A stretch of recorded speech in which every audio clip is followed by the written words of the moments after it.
Ed and Al decided to disrupt their mother's soul by trying to reach out and grab it and It's also attach been it. explained that what they pulled wasn't their mother. So another random innocent bystander.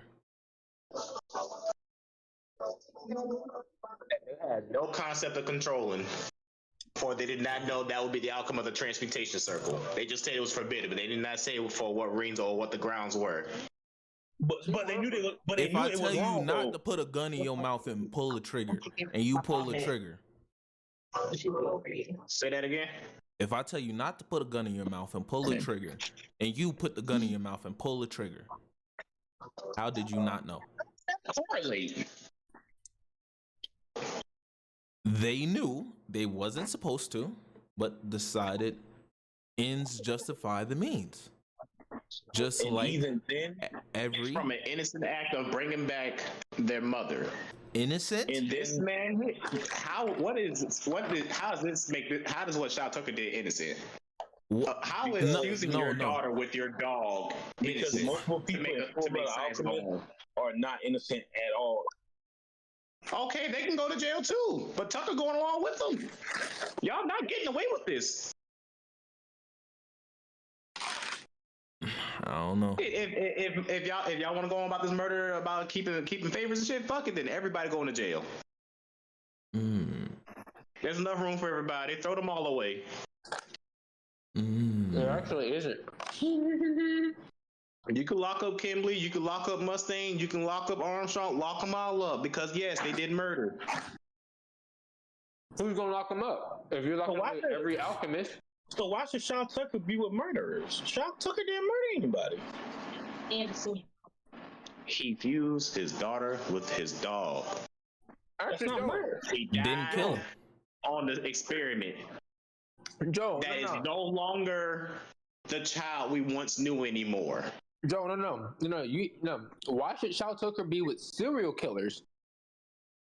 Because Roy Mustang's a serial killer. He killed his daughter, fusing them with the dog. He never even killed his wife. Oh wait. He killed his wife and his daughter. They're going to jail. He never killed his wife either. Yes, he did. No, he did. You sure he killed his wife? You sure? You sure he killed his wife? Is she still walking around to this day? Is she still in human form how she used to be? Damn. So you give me evidence that she's still walking perfectly fine like how she used to be? Are you sure he was the one who offed her? You know it's crazy? Because we know for a fact is xenophobic. He didn't do it at all. See, your definition of offer somebody and my definition is two different things. Because my definition is the act of killing one who is alive.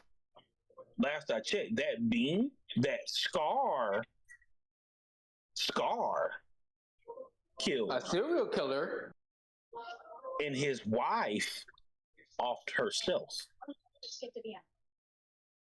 Hey, Shamar. So do you count Al as being alive?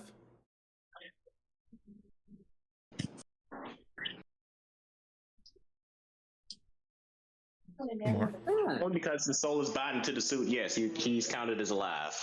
So how can Al be alive by having his soul bonded to a suit, but Shaw Tucker's daughter, whose soul was bonded to a dog. Human soul, because it's two human souls combined in amalgamation. You have a dog that's already alive and a daughter that's already alive. You're fusing two coalesces into one, which are not going to work too well together. Okay. Somebody got to be into that. Somebody got to be into that one entity, and you just can't fuse two conscious spirits together, which means somebody has to die.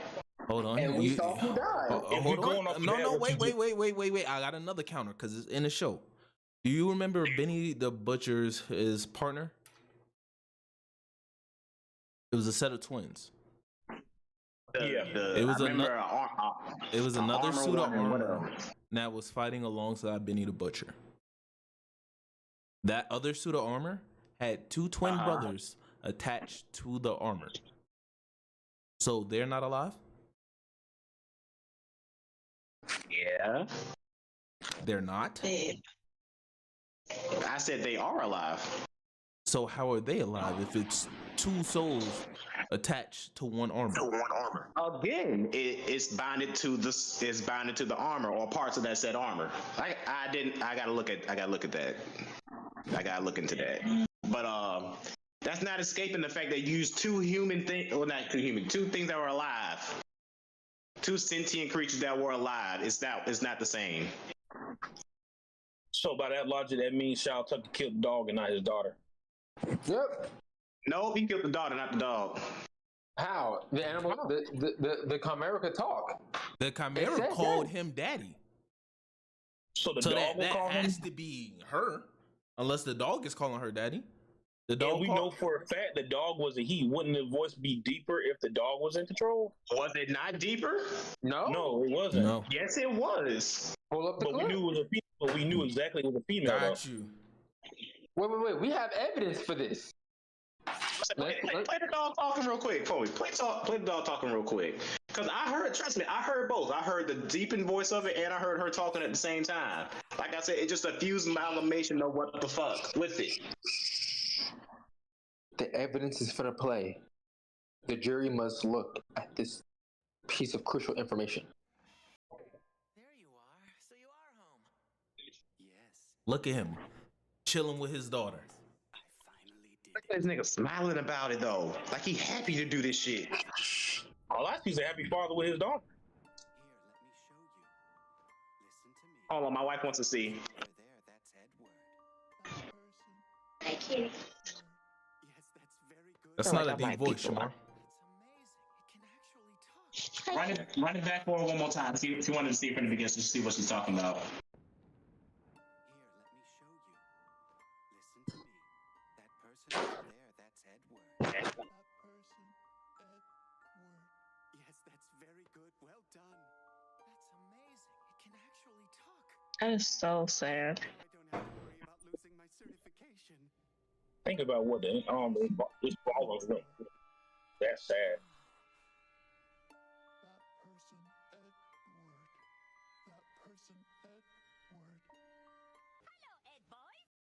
I wasn't expecting that. So messed up. Who did that? That is comedy fucking gold. That's hilarious. I was not expecting.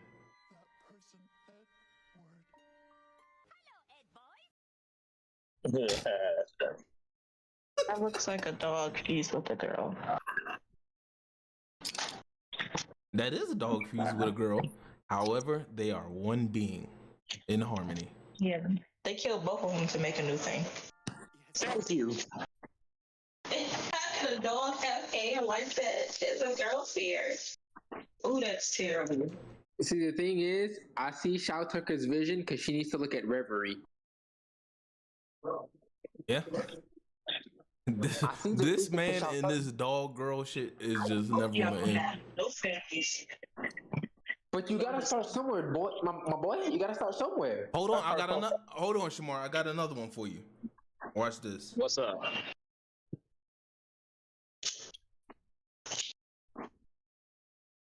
Dog nigga. What the hell? Yeah. Yo, who made this? I'm seeing this floating around. I thought this was a joke. This is real? This is real. Dog nigga. I hate people. See, Shamar, you gotta understand the vision of Shao Tucker. Fuck Shao Tucker. He's trying to create what every person fantasises. Cat and dog people. Sick. It's called sick. Y'all sick. Shamar. SICK. But the thing is, my final hold on, I got my final question for my defense of Shao Tucker. You gotta stop. So, All right. So you don't like what Shao Tucker did, right? At all. That's fine. What about Aaron's dad in Attack on Titan? How to go with that? Oh wait, I didn't really see it. Hold on. What did Aaron's dad do? I ain't gonna lie to you, my memory's very fuzzy on AOT shit. Aaron's dad. I dropped it after season 2. Aaron's and dad. I barely remember anything from that. I got you. Aaron's dad injected Aaron with the Titan serum. I remember that in the flashback. I saw that. Yeah, he's trash as for a that. child, and from there, Nair had Aaron eat him.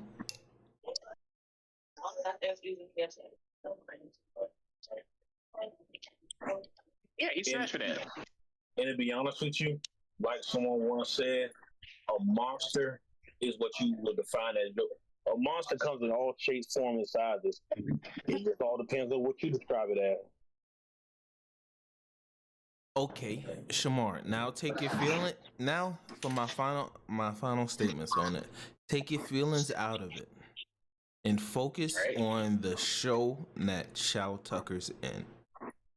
Mm-hmm. Not your own personal moral beliefs. The show Shao Tucker is in. Is Shao Tucker guilty of being a murderer in Full Metal Alchemist? Did he kill on the show? Did he kill anybody?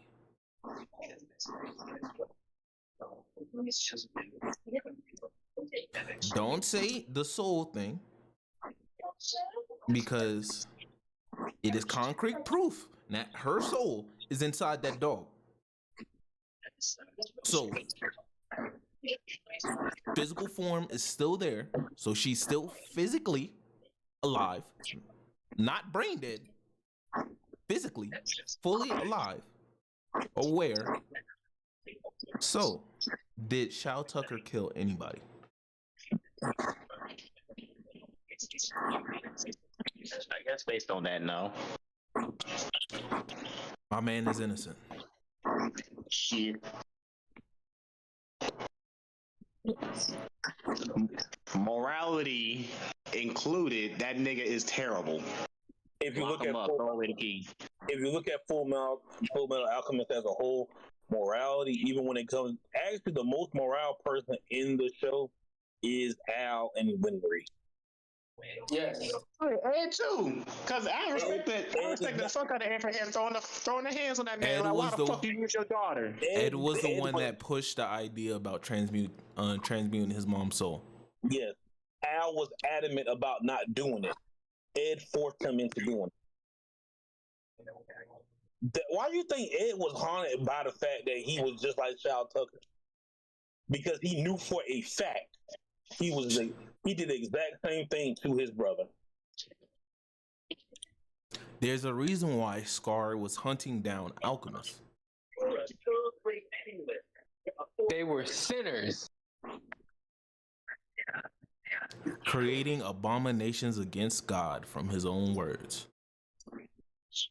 And when they even aimed at Scar even said himself, I'm carrying out God's word. He said, I know what I'm doing is wrong, but y'all don't.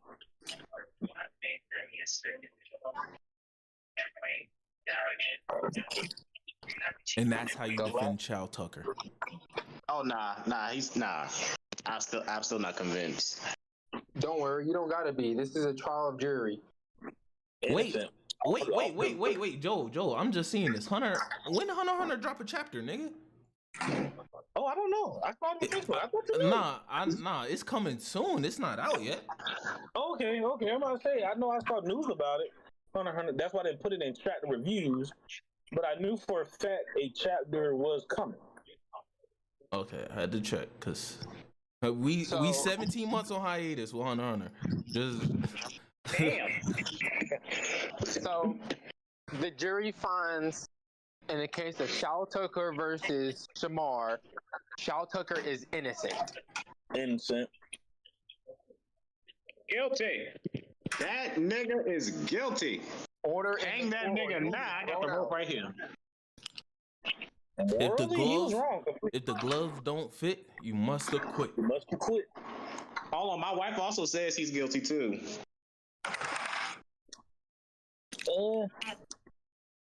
Like I said, there's multiple ones guilty in Full Metal Alchemist. Ed included. So Shao Tucker is now pardoned from all his claims and accusations. He is an innocent man. He shall be freed on the spot. The court of Damn the lie. However, Here's the worst part about it. Go The ahead, worst Joe. part about it, within the show, he never would have been found guilty either. They was going to use him. They was going to use him to experiment on even more people. That's the jacked up part about it. Crazy, Shamar. It's crazy. It's crazy. Why you think they didn't think about it, Shamar? Why wasn't Shao Tucker put in jail immediately, but they had him on house arrest? Within his own show, they didn't deem him guilty. That just lets you know how sick them niggas are. That's all. They're just under the wrong people, under corrupt politics. That's it. So you're saying the serial killer was right? What serial killer? Scar. That's wrong no matter how you look at it. No. Scar's not a murderer. He's a serial killer. Yeah. Big difference. Scar's whole thing was the fact that you guys are doing this is complete. He even viewed Ed as being wrong in terms of him being just a regular alchemist. He actively tried to kill Ed, and when he found out what Ed did, he really turned up. Yeah. Again, murder is wrong. Within the show, realistically, within Full Metal Alchemist world, murder is deemed second nature to human transmutation. Yep. That's sick. It's true. It is. I know. Now that you made me think about it like that, it makes me upset. I'm like, oh my god. Think about how many people that were legit mad about what Ed did, but when it came to mass murder, nobody really was that upset. Nope. And then they treat Ed like a hero. Oh shit! That's the Full Metal Alchemist. Got the title of Full Metal Alchemist too. Murder is wrong no matter how you look at it. I don't know about that. Well, to shift off the sad shit of Shao Tucker, just going to transition. Sean Kingston's home was raided. His mother was arrested. What did he do? What's going on? What is going on? Fraud. That man owed $150,000. It was fraud. He committed fraud. Theft and fraud charges. Okay, thank you. Fraud charges about what? I knew it was like $150,000, wasn't it? Or was it more? So when you commit fraud, you're stealing money from the government. Did his mom go to jail? Yes. She got locked up, but oh no, not the mama. Gotta be careful, kids. My dude. Him and his mother stole more than $1 million through fraud. Oh my! I told you. God. Yeah. I told you what fraud was from the law point of view. Fraud is stealing money from the government. He stole money from the government. Fraud. Here you go. Kingston, 34, and his 61-year-old mother, Janice Turner, have been charged with conducting organized scheme to defraud, grand theft, identity theft, and other related crimes, according to arrest warrants from Broward. Why her name gotta be Janice? That's my mother's name. It's an old black woman name. What do you expect? That's my mother's name. It's a whole black woman name. Like, what do you expect, bro? At least, hold up. At least someone in your family isn't named Betty. You want to be on the? I have an aunt named Betty, bro. I legit have an aunt named Betty. How's it spell? Wait, how does it spell? Betty. Yo, like the white lady. Yeah. So my grandmother's name is Betty White. Oh no. Okay, ain't Betty White is Glover. So we're like halfway through this year, and a lot of music has came out this year. Do you have top 3 albums of this year so far? Don't have. No. Well, yes, I do. I do not actually. But it's not a rap song. I have a song. It's not a rap song. It's album, sir. It is not a rap album. It's not a rap album. It doesn't have to be. All right, go ahead. You know what? I lied. Go ahead then. I got you already know the first one is 11:11 by Chris Brown. I don't know why y'all look suspicious about that one. And the second one, I think, did it come out this year? Or it's just the fact that I'm old. I don't know if it came out this year. No, 11:11 came out this year for a fact. And plus the deluxe. It's Kevin Gates that I'm about to see. For me, go ahead, Joe. You good? No, that came out two years ago. Cosmo came out 2 years ago. Okay, so I'm good. Yeah, only for me, 11:11. That's the only one album I've been listening to consistently. That's the only one. But song wise, that's a whole different thing. I'm a simple man. I got 3: Vultures from Kanye, Scarred Hearts 2 from DC to Dawn, and the third one I'm gonna have to go with the Bryson Tiller album. Bryson Tiller. I know he went back to singing again. Yeah, he released the album this year. It's really, really good. Okay, I'm gonna listen to it. It released during the hype of the Kendrick Drake beef, so most people overlooked it. I think it came out the same night as Family Matters and that whole shit that happened. Yeah, I ain't gonna lie, that beef did overshine a lot of things. Man, I was still I can't use none of my songs. I just looked up the dates and they're not this year. Oh, same. That'd be the crazy part, bro. Sometimes, bro, a lot of songs, bro, you be like, dang, I just started listening to the song came out 2 years ago. You be like, dang. I am upset, bro. I am upset because I actually do got one album, but that bitch was 2 years ago. See? I got 3 albums that were 2022. And yeah, niggas is not in the new age. Damn, 11:11 by Chris Brown is fire. Angel Number is in 10 toes, bruh. That song is crazy. So I have some, and there's some new news for the anime season coming up. Oshinoko got key anime visualization for the anime coming back on July 3rd. If y'all did like Oshinoko, I started it. I didn't finish it. I need to finish Oshinoko season 1 because it is good. What's Oshinoko? Bruh, I never thought I'd be into an anime about idols.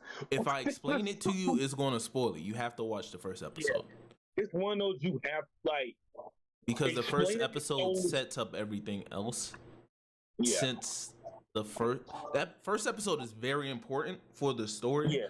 But well, you can tell him it's about idols. That's the only thing you can It's about idols. That's the only thing I can tell you. Idols? Everything else, yes, about music idols. But everything else, if you was to go into detail about it, it's pretty much spoiling. Because I got spoiled on who actually set the whole thing up, bruh. Yeah. I got spoiled. Because a big thing happens in episode 1, and then there's a time skip, and then it broke my heart, bro. And then you continue the story. But you have to start with episode 1, and if I tell you about it, it's just gonna spoil it. Broke my heart. That's what it did. Fairy Tail, 100-Year Quest anime comes on July 7th. Yes. Boo! You don't like it, I love it. And One Piece is set to display on Vegas, the Stadium Ball thing. Oh yes, sir. Other One Piece news. If this is accurately correct, the live action is done with the writing. They're about to start filming this summer, if that's correct. Oh, yes, sir. So the writing and everything, season 2 is done. They're about to start filming coming up, if they already have it. Oh yes, sir. Sound like a whole lot of boos coming from me. Boo! Fairy Tail is lit, especially with reading. Oh my god, it's lit. What's Bleach doing right now? What's it like Fairy now? Tail is friendship bullshit. No, I said, what is Bleach doing right now? What is Bleach doing right now? Cap. I could call Cap because me rewatching, that's Cap. A lot of the friendship thing is kind of thrown out the door after a while. Because they're legit way, unlike the what's it called? The one that you talking about? What's the sequel technically to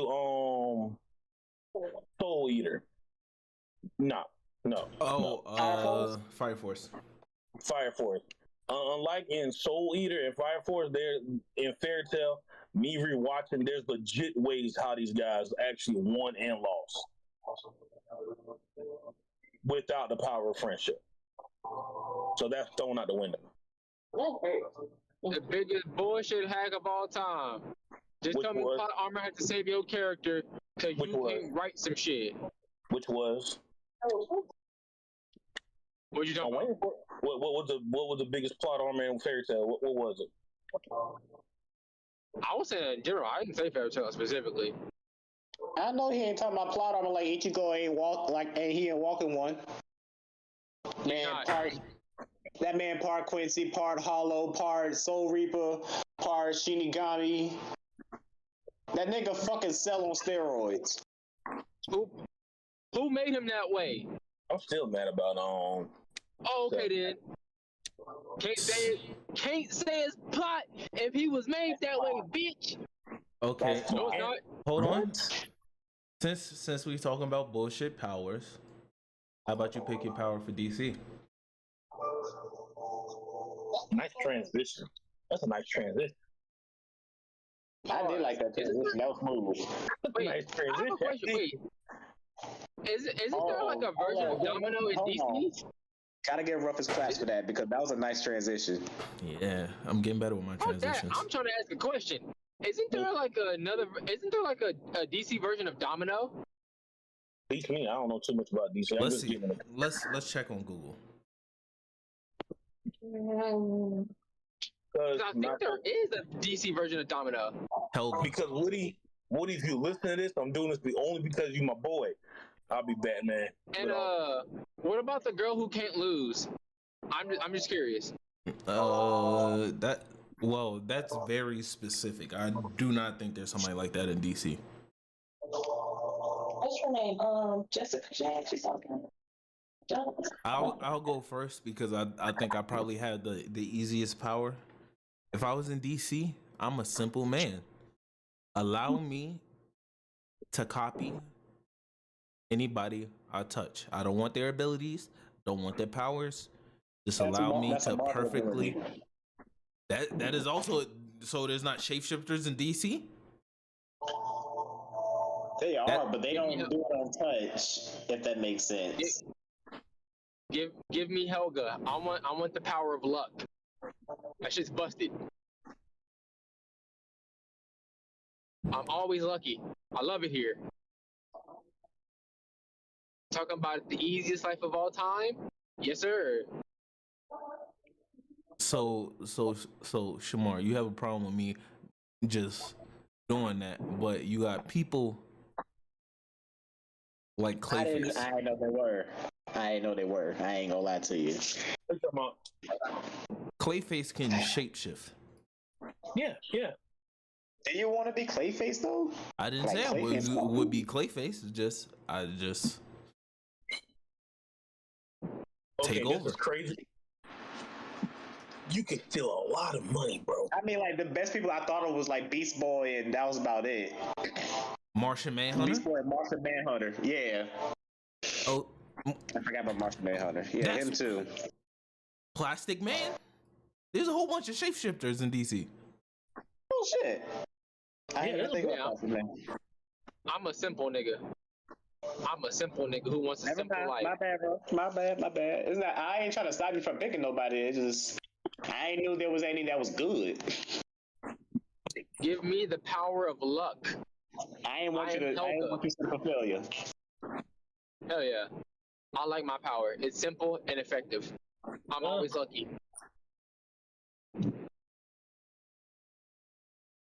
Simple and effective. I'm always lucky. That is the easiest life I could ever get. Talking about living life on easy mode. What's his name? I can't think of his name off the top of my head. I want to be a Red Lantern, but what's his name? I can't think of his name. Atrocitus? The leader. Bro, you could have just said Hal Jordan. Atrocitus? Yeah, Atrocitus is the leader. Atrocitus is the Red Lantern. Yeah, him. I didn't want to pick Hal Jordan. That's too simple. I'd rather be Atrocitus. I remember his name, but right now I'm drinking for the first time in a while. But yeah. Bro, that man was gas in that Green Lantern animated series, bro. That man's strong for no reason. Oh, wait. Shamar, so who are you picking? For me? Oh, yeah. Shamar. Make me a Kryptonian. Put me on Superman level. Basic. Fuck you, ho. Basic nigga. Ooh, I already know next week. The one I've been planning. Star Wars. Next week is Star Wars. Just put it in your head. Star Wars. Okay. And I already got the stuff. It's kind of gonna be layered. I got to drop it so y'all can pick and keep it to yourself what you pick for next. I'm gonna try my best to drop it tomorrow so it gives you a week to get everything together. Okay. So Joel, continue on with like your ideas. So the best anime of all time list, and where do your favorites stand on it? I got you. Joel has the list. All right. Here we go. All right. Which one? Quick question. Y'all want to hear the top 10 or do you want to hear your favorites? Top 10. Top 10. Top 10 in this order. Attack on Titan. Hold on. Wait. Who ordered this list? This was done by Shueisha. Okay. Attack on Titan, Death Note, Full Metal Alchemist Brotherhood, Naruto, One Piece, Hunter x Hunter, Code Geass, Demon Slayer, The Promised Neverland, Tokyo Ghoul. Neverland made it? Yep. Promised Neverland made it over Tokyo Ghoul? Y'all. I don't care. Code Geass is like top 5. Code Geass is 7 exactly. I feel like that TikTok with like Lil Wayne in it. Gucci Mane not on the list? Shout out my nigga Gucci. Mentions, Dragon Ball Z is 14. JoJo Bizarre Adventures is 13.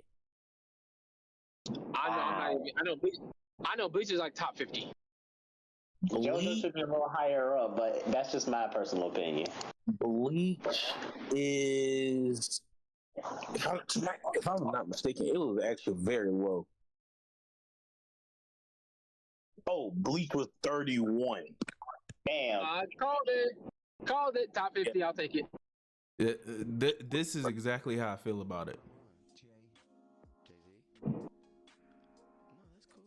Right. I saw that shit this morning. It's not even on the list.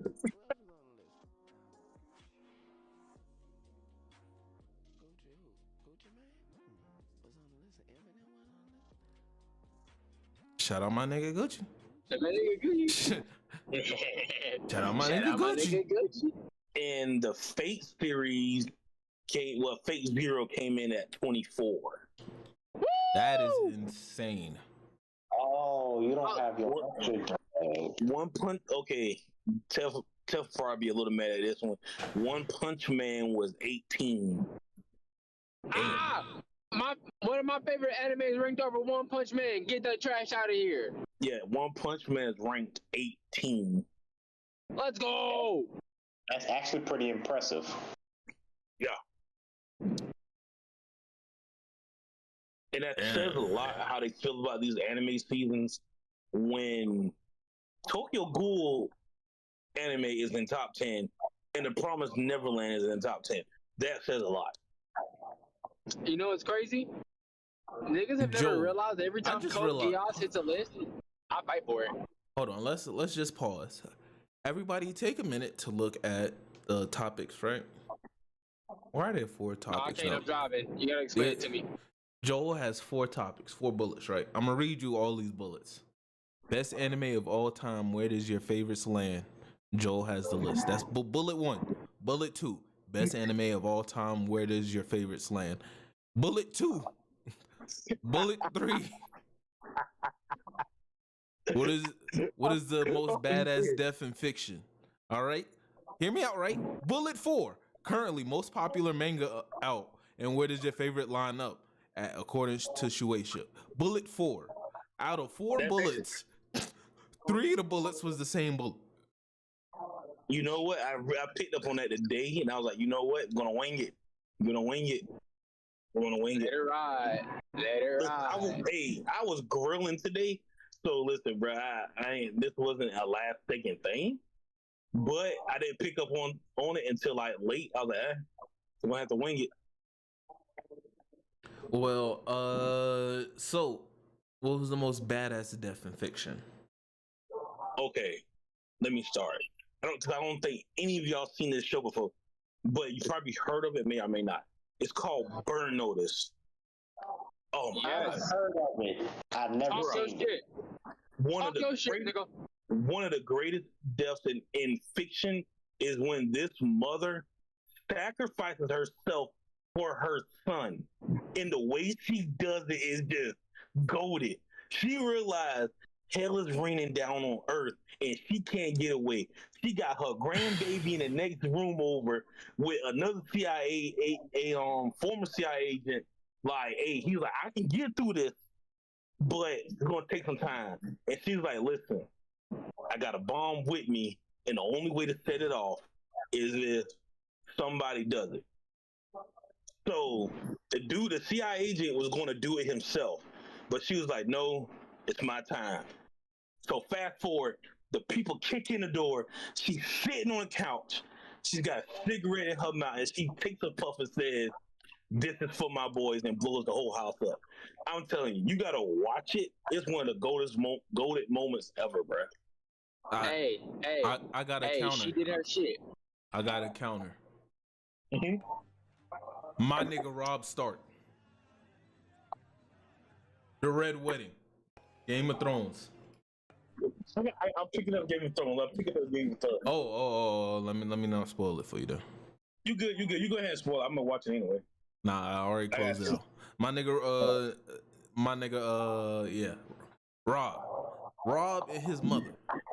They went out, well, mainly his mother, because they done killed everybody, and then it was only like one person from the other side, and his mother, they had a crossbow aimed at her, and they told her to let the girl go, and she was like, nah, y'all killed my son. Slit that other girl throat, and then let them shoot her. She went out like a G.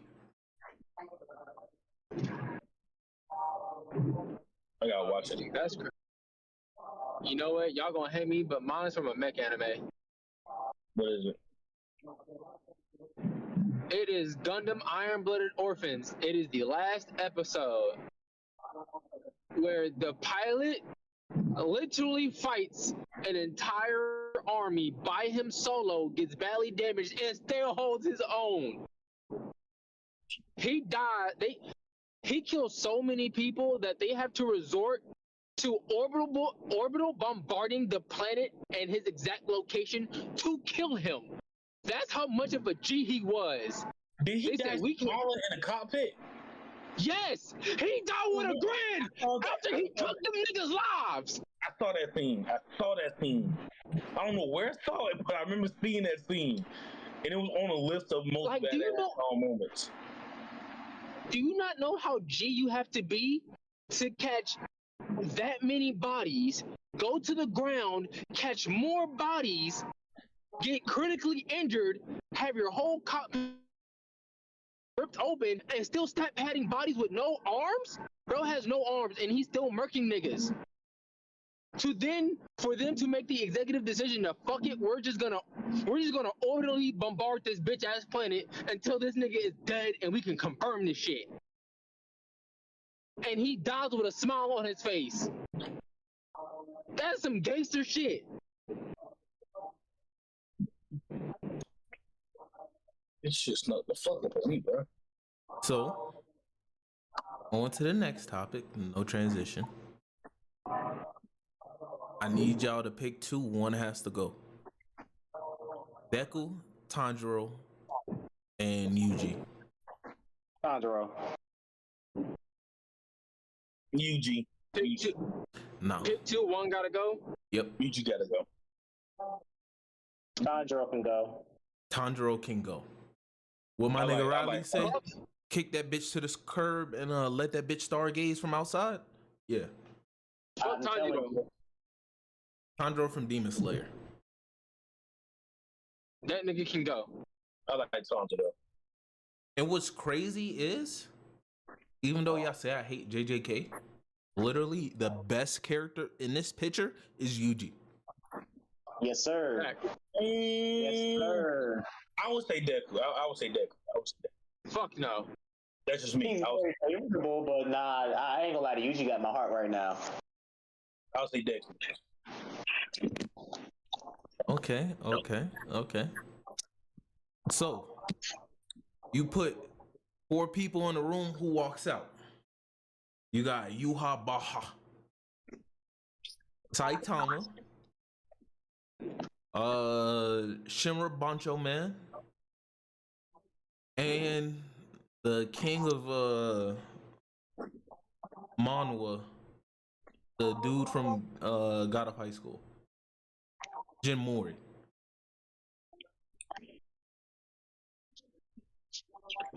Jin Mori. Shinra Bancho Man. I say Jin Mori.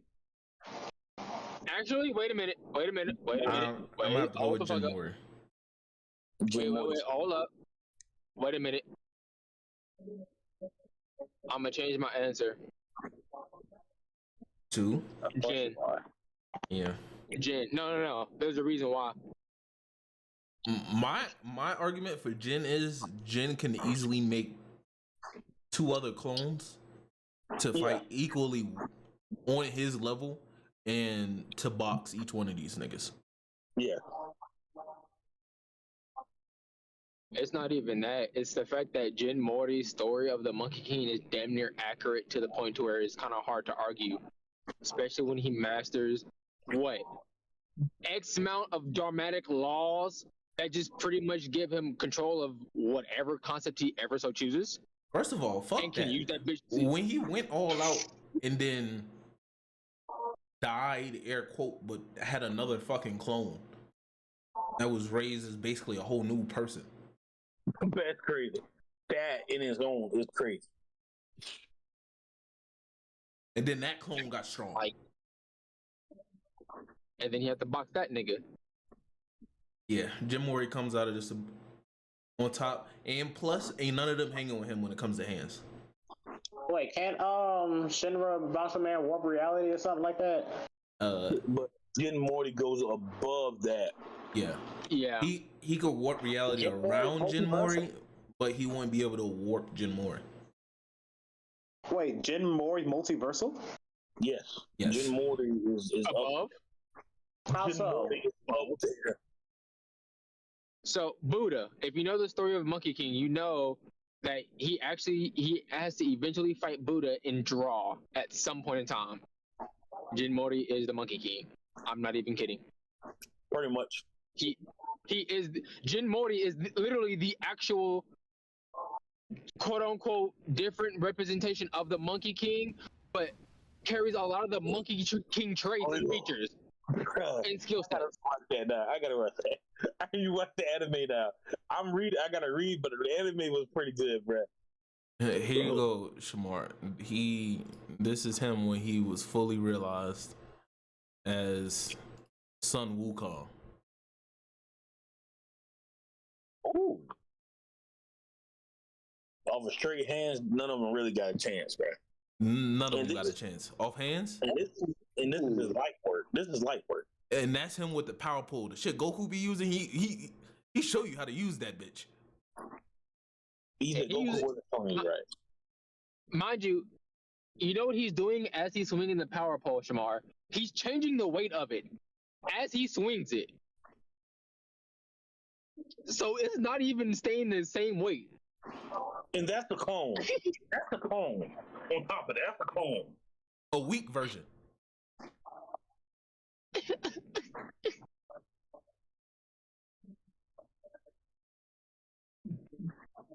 Oh shit!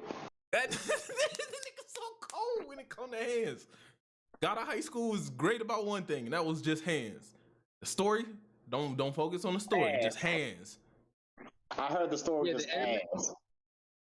You have to if you want the story to be good, you have to read the manhwa. But if you watch the anime, just focus on the hands. I'm not even gonna lie to you. If you watch the anime, you gotta focus on the hands because they low key you see what's going on, Shamar? This is still a weak clone.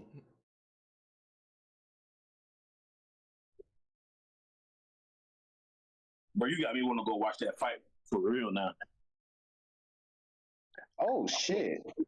And by this time, he pissed them off too. You got him pissed off at this point. Yeah, bro.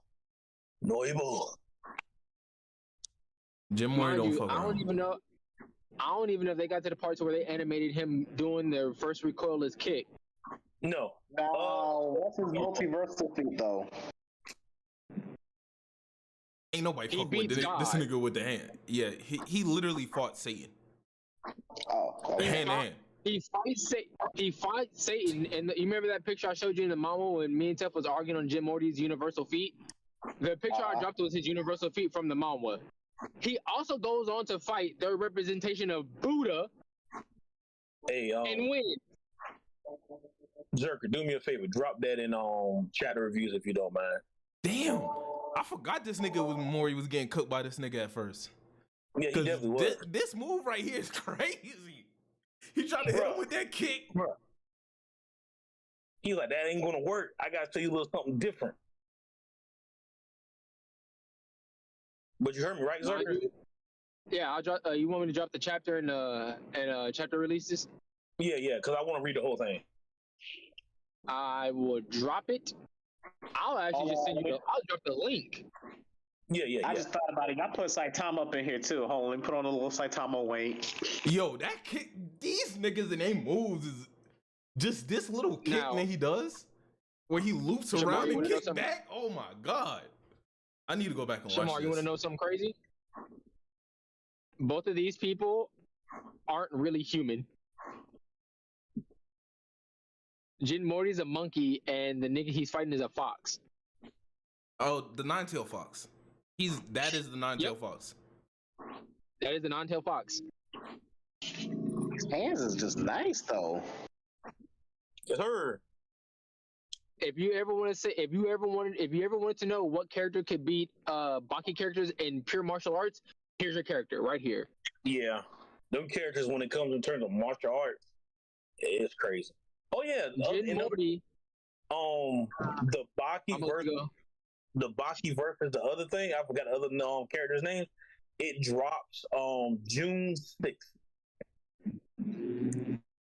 on Netflix. All right, so back to what I was saying. Yeah, for Gov High School, Jin Mori literally doesn't use much of his powers. He's strictly martial arts.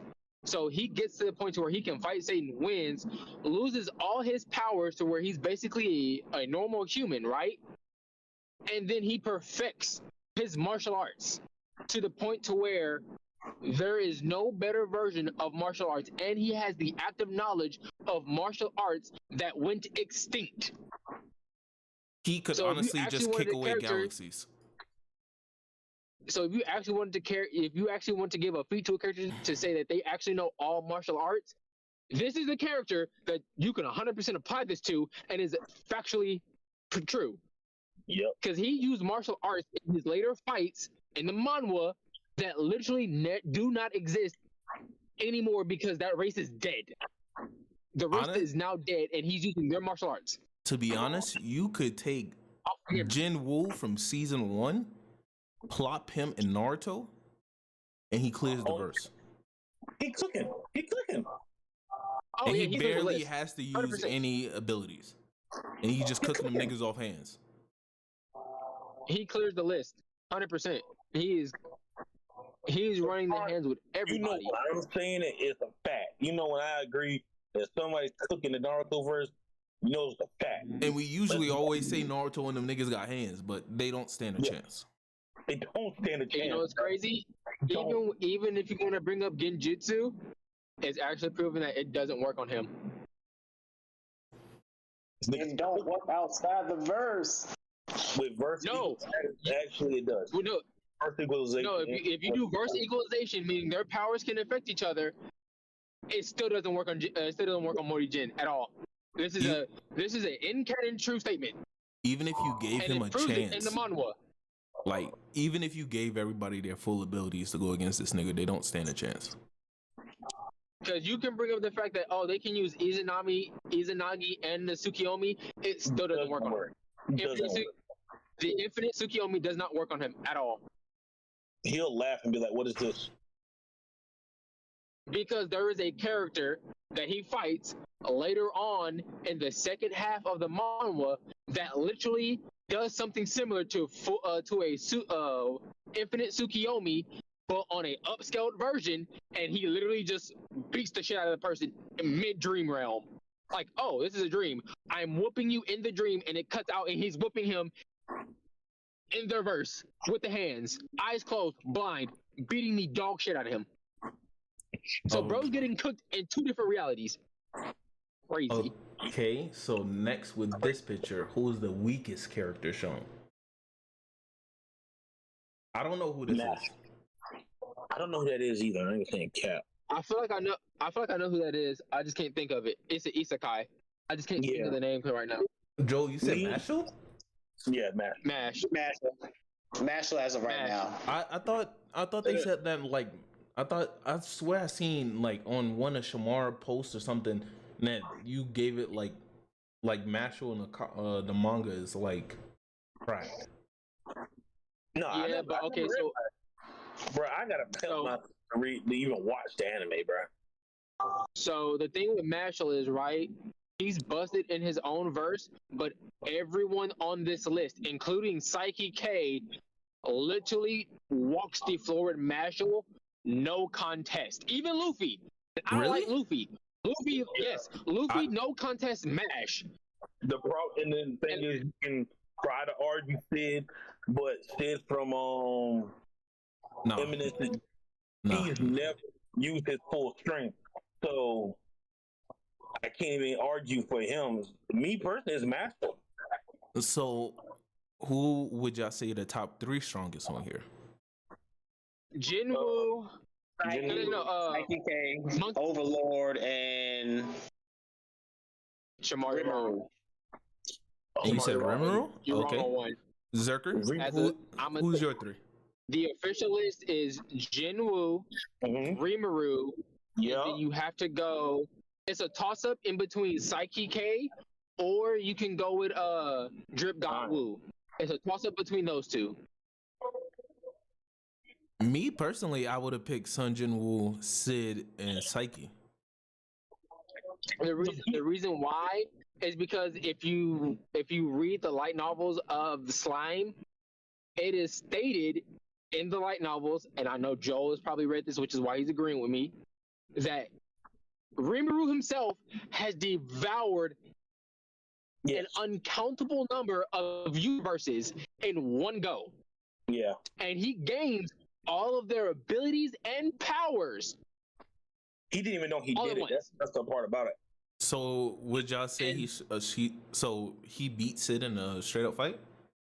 Yes. Yes, he dog walked Sid. He because there's nothing. See, Sid's whole thing is he's strong. He's strong enough to beat his opponent. That's the whole thing with Sid. That's all we know. No matter who he faces, he's always strong enough. No matter who he faces, he's always just strong enough to beat them. But there's a gap. Yeah, that's what I'm saying. The gap is if the person is so far, like if the person is so far above Sid, he can't cover that gap in time. Because if you take, for example, if you watch the show, he fights the Calamity Witch, like the strongest witch ever, and the fight goes on for like a good minute, and then he actually becomes strong enough to one-shot her. But the thing is, it's a build-up. With Rimuru has literally uncountless number of abilities that can bypass his hacks and just outright one-shot him, just without a thought. Just one shot, he's done. Don't matter what he do, he's dead. So yeah, Sid's like. Yeah, I know we say Sid's weaker than Psyche K. Yeah, I know we say Sid you don't really realistically know because we don't, but Rimuru is a whole nother level. Personally, I don't think Sid is on that level of Rimuru at all. No. So that's what I said. It's a toss-up between Psyche K and Jinwoo. Either one of those picks is not bad, and you can't use Overlord for the simple fact of you don't think Overlord only has 708. Overlord confirmed only has 718 spells at his disposal, and all those spells aren't really useful per se. And on top of that, even if you do count the super tier and god tier like world changing spells, even then he can only use those X amount of times because those are on cooldown. And even then, characters like Rimuru and Jinwoo literally just ignore the effects of those spells because it just doesn't work on much higher being.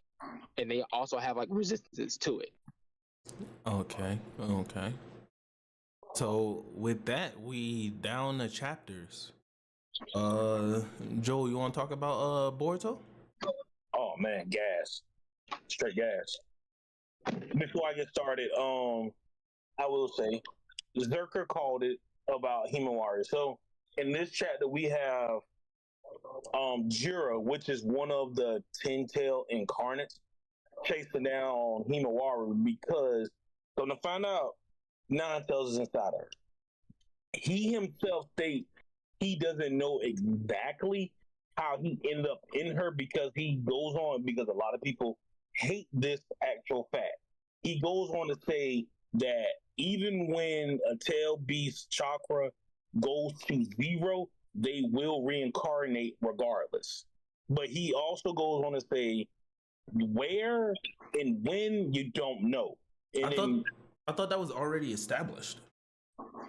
See, a lot of people don't like it because a lot of people feel like it's a retcon, but it's not a retcon because in the case of Three Tails, it came back after a certain amount of time too. But a lot of people say, "Oh, why would Kurama say don't rush to see him?" And I was like, "That's the perfect example why." Because you don't know. Knew, yeah, Kurama knew if Naruto was to die, he was going to end up leaving Naruto alone in the afterlife because he was going to reincarnate. Yeah, actually, didn't he say that? No, to like Naruto, I thought he said that to Naruto directly when he was like, "If you die, I'll just reincarnate." Stupid that he did, but I guess by then Naruto, old man, forgot about that whole thing. But in this chapter, it's really mostly focused on Himawari. You found out he's he's more compatible to Kurama than Naruto actually was. So he's saying the power. Oh, wait a minute. What's up? I just want to say, I fucking called it. I just want to say you fucking retarded, and I ain't even got to know what you're talking about. And before you say you called it, I want to say I called it beforehand. Yeah. Because I definitely said Boruto is ass, and I would rather if Himawari got the Nine Tails and the stories about Himawari. I said that from a long time ago.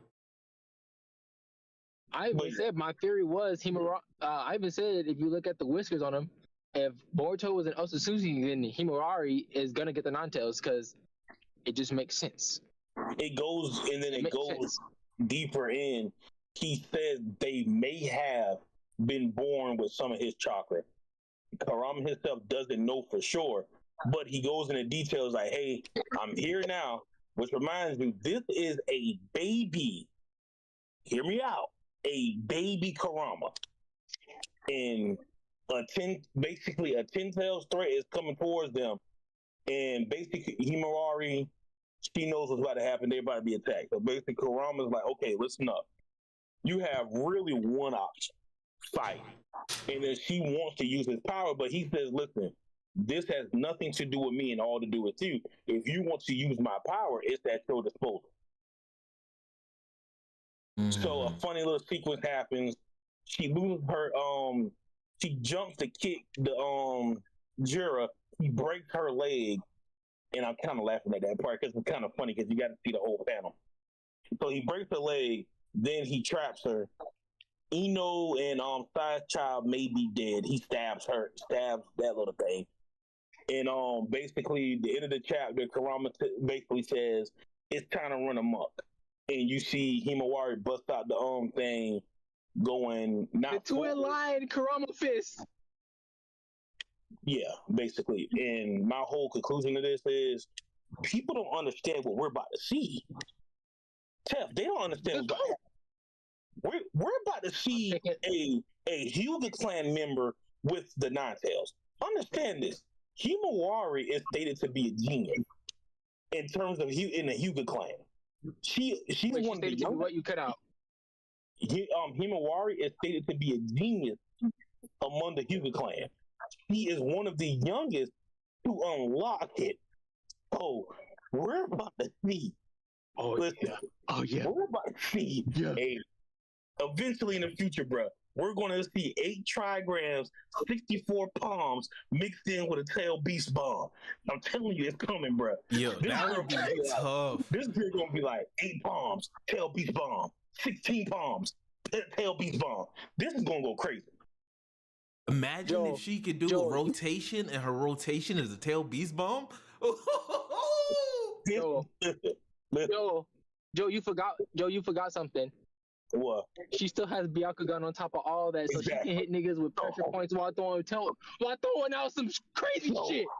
So, listen, it's safe to say Naruto's kids are going to do great without him right now. So, fuck Boruto. This is all about Himawari right now. We don't care about him. Trust me, caring about Boruto is because currently you find out that Boruto can't even control Momoshiki at the moment. So the entire time he was basically one-shotting people. That was just Boruto, no Momoshiki. Well, I don't care. It's Himawari glow time. It's the Himawari hype. Listen, I'm here for it. I'm like Michael Kishimoto cooking. That's all I'm saying. He's cooking. Speaking of cooking, this man really did a power play. Speaking of cooking. Oh wow! I am weak. Is that a This is what I'm here. This is what I'm here for. Let's fucking go. Let's go ahead and ruin this shit for you. Best parts of JJK.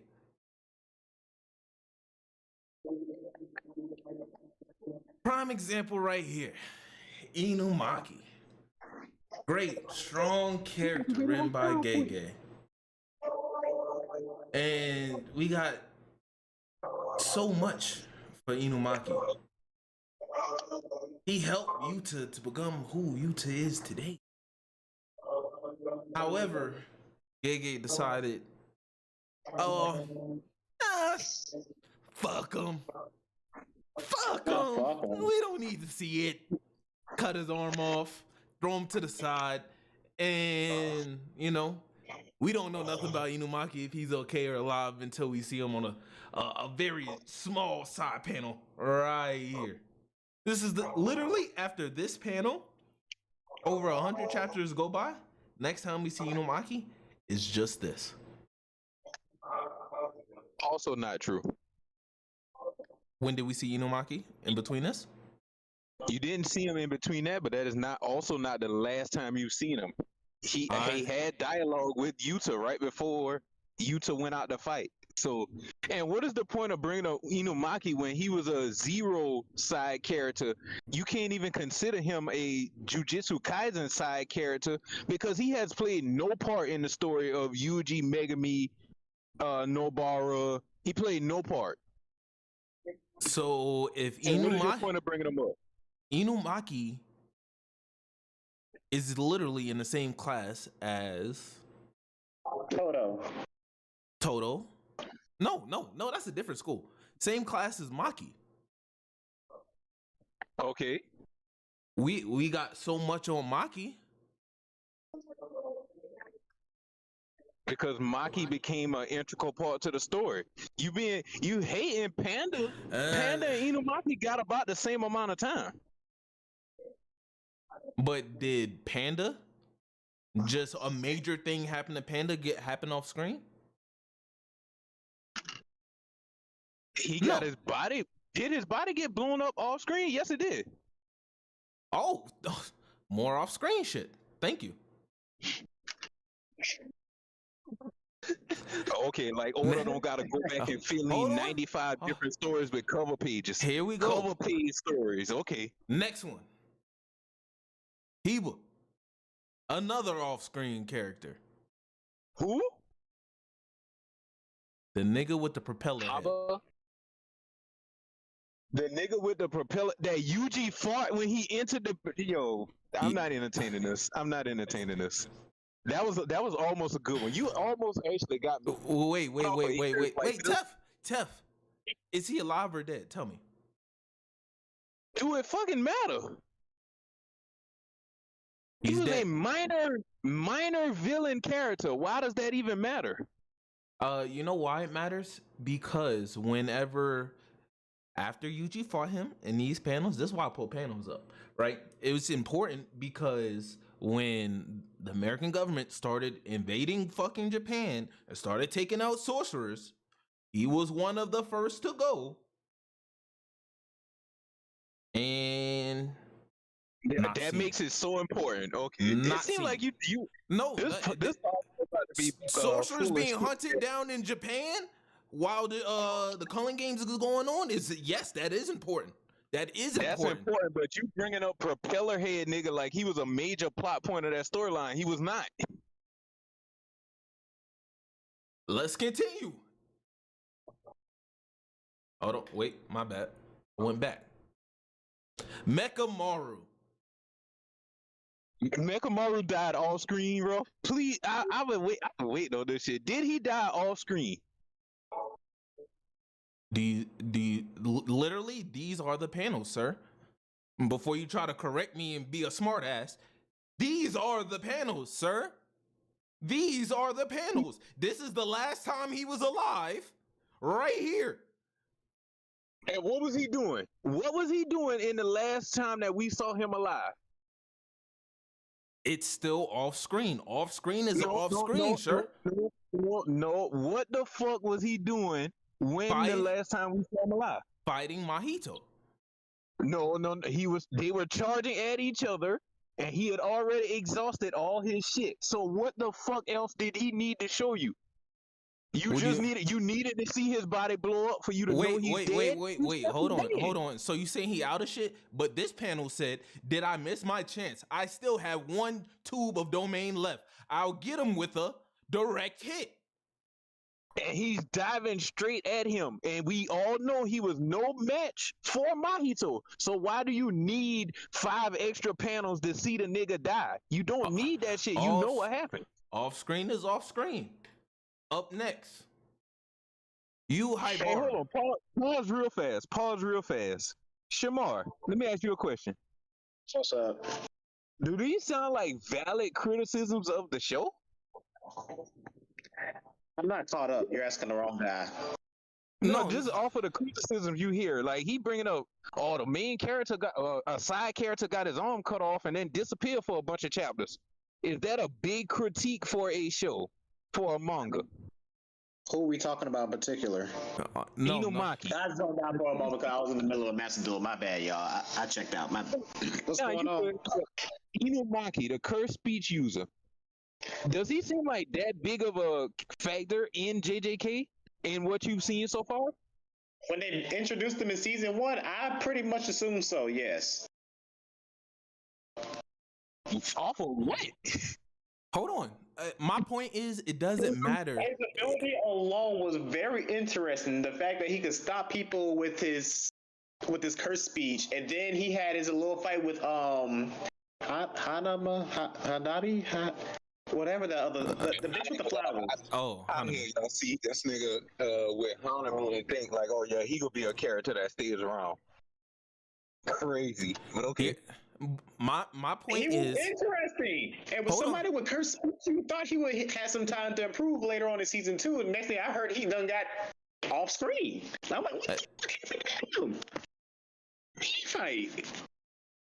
He was only worth a small panel saying that he was more important in Volume 0 than in the main story of JJK. He got pushed to the background because he's not an integral part. Okay. You're saying, oh, he disappeared from the manga. Nigga, he was barely in the manga before that. Tef, see. I wouldn't have a problem if it was 1, maybe 2 characters, right? However, it's a recurring theme. And it should show you the fact that I'm able to make a full PowerPoint about niggas that's getting off screen. Yo, you're making a PowerPoint just because you want things to be. No, let me finish fucking talking, nigga. You want shit to be baby fed to you.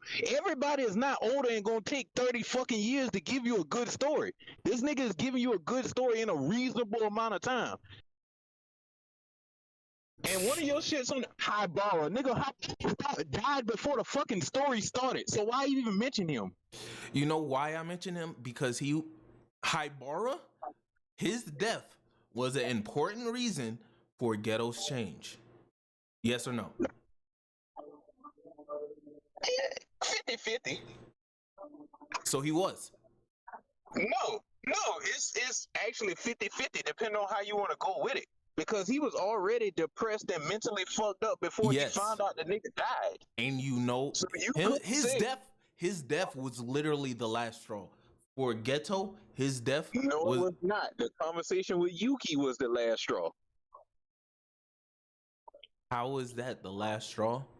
If he was still in it and you was still going through with everything, and then literally after Haibara's death, it was a compound of 3 things: the conversation with Yuki, Haibara's death, and then when he was approached with the realization of the people keeping the kids in the fucking cages. Once we seen him on that mission, those were 3 main reasons.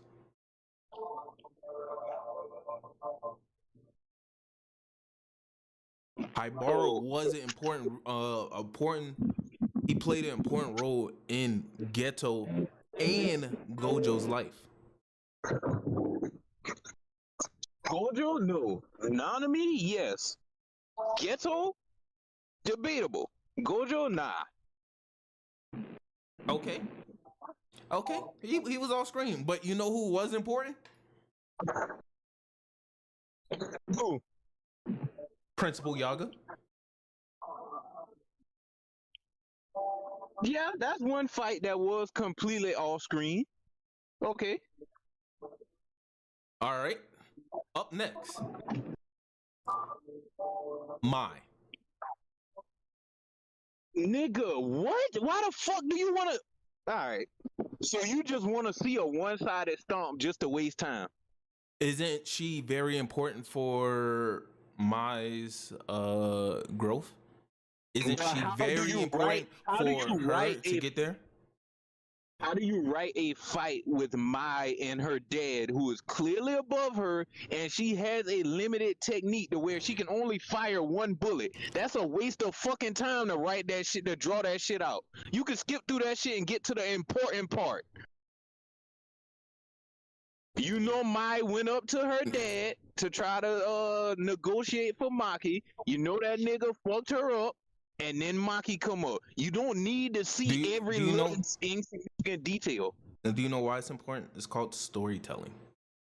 And what this is me showing a trend of stuff just getting pushed aside just to rush into other shit.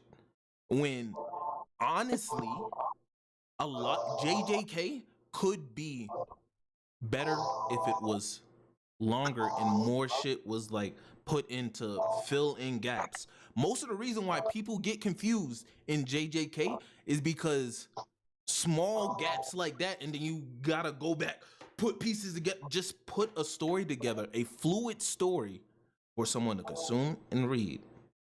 A fluid story coming from the guy who said that the shit in One Piece right now is so fluid. It's just world building. That shit ain't fluid, bro. Stop it. Stop it. Your critique. It is fluid because you know exactly what's happening with everybody, and nothing is completely just off screen. If you point to anything that's off screen, it's for bigger fights that aren't where we are and somewhere else completely different. However, these situations where I'm pointing out all of these people so far are important people that are around these people that have a big impact on like the story itself. They do not. Mekamaru does not have that big of an impact on the story. I mean, no, not Mekamaru. Inumaki did not have that big of an impact on the story. 1, Mekamaru died on screen. 2, on screen? Habara died before the story started. On screen? This is not on screen, sir. Yes, nigga. What more do you need them to show you? What more did you want from that scene? I'm just pointing out the trend. No. Answer the question. What more could you add to that scene to make it acceptable for you that it's not an off screen? Again, like I said, my problem is not with it happening one time or 2 times. My problem is you see how you're not answering my question. You just ducking, right? No, I'm not ducking. I'm answering your question. I don't have a problem with any of these things individually. However, when it's a consistent, repeated thing that's happening over and over. Joe, you missed it. My point was for this whole PowerPoint, I have no problem with each individual slide. My problem is not each individual slide or each individual person that got off screen.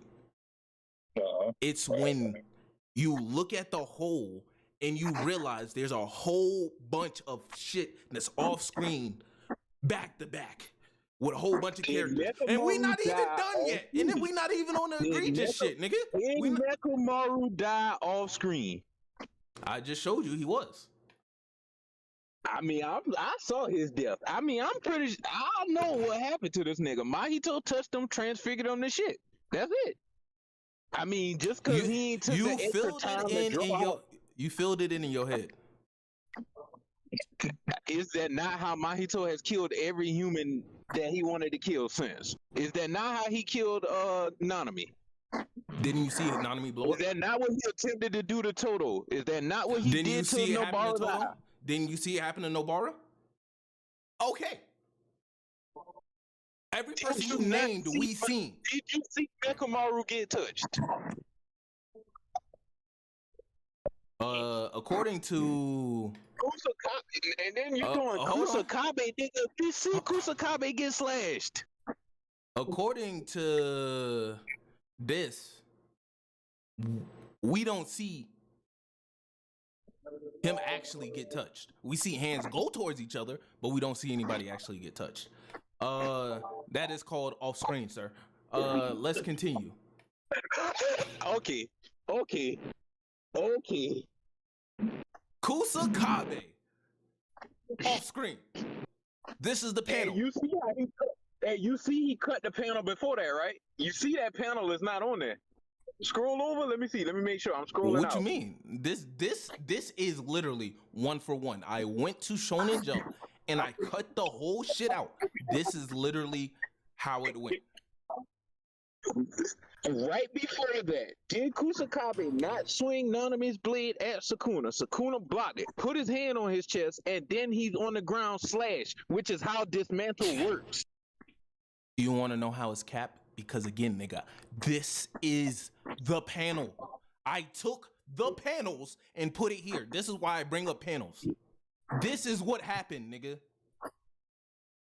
When Kusakabe got off screen, which is what I'm talking about, this is what happened. So going from one panel to another is considered off screen to you if you don't see every minute detail. If I close my eyes and I open it and the nigga's on the ground, isn't that off screen? If you see what leads to him being on the ground, is that off screen? Okay, so we don't need to see no more fights. No more fights. Hey, just show niggas rushing towards each other, then just drop to the nigga on the ground. You saw the actual fight, so you saying it was off screen? I mean, actually, by fucking definition, you saying all this shit is off screen. If you see any part of the fight, it's not off screen. Now, this is Shamar. Principal Yaga and Gakuganji, that was on screen because you saw nothing of Zerker. When you look at this panel, right? Would you say this is off screen? If you say two niggas been fighting for one chapter, a whole chapter, two niggas been fighting. At the end of the chapter, with one nigga on the ground, cut to the nigga on the ground. That's not how you build a fight. Wait, I have a question. When you say they will fight, like they were going blow for blow, toe to toe, like they was throwing hands, the whole chapter. And the only thing you don't see, hey, look, the only thing you don't see is the last attack. Is that off screen? I kind of, if I have to sit here and watch them and sit here and watch them throw blows like that, you might as well just show me this nigga getting killed. I'm just being honest. But I'm just is that one little piece of missing information makes the whole thing considered off screen? Yes or no? Again, so like I said, my problem is no. Wait. Go ahead.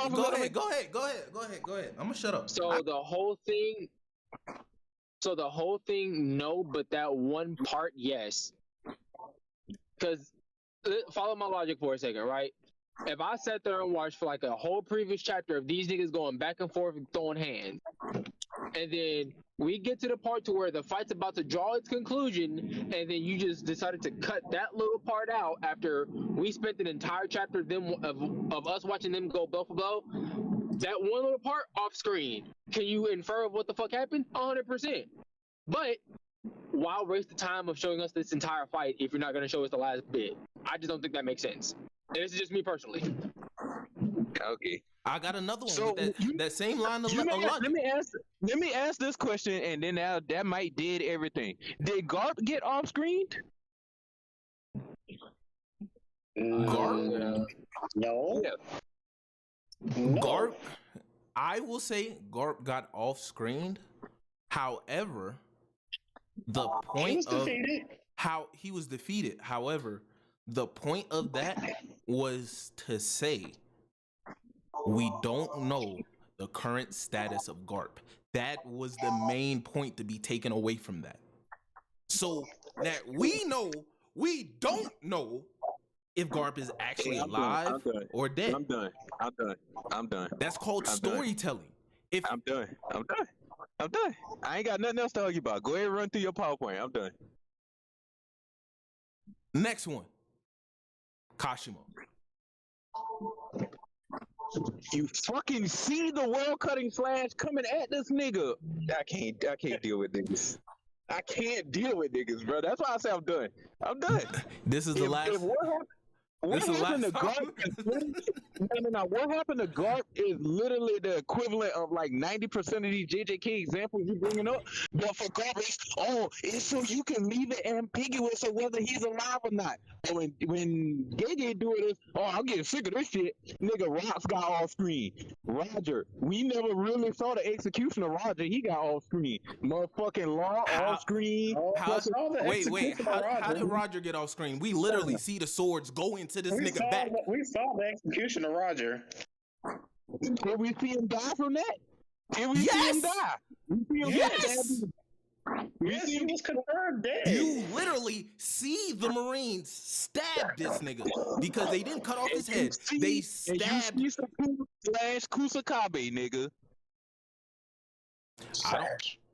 Again, like Zerker said, what is the point of giving us chapters leading up to a fight, and then a conclusion. We don't see the actual conclusion.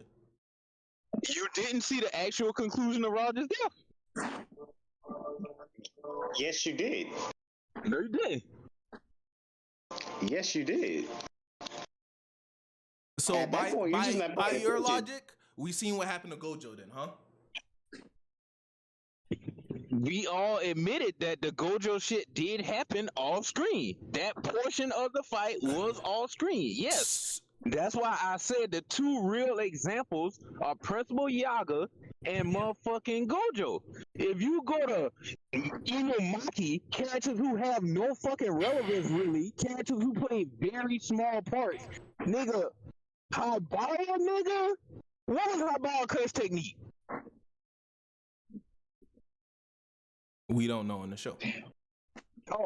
But you so mad that he died before the fucking story started and Gege didn't go back and fully explain it. Again, Give you every minute detail. Like I've been saying, I've been keeping consistent. My problem is not with each individual thing that happened.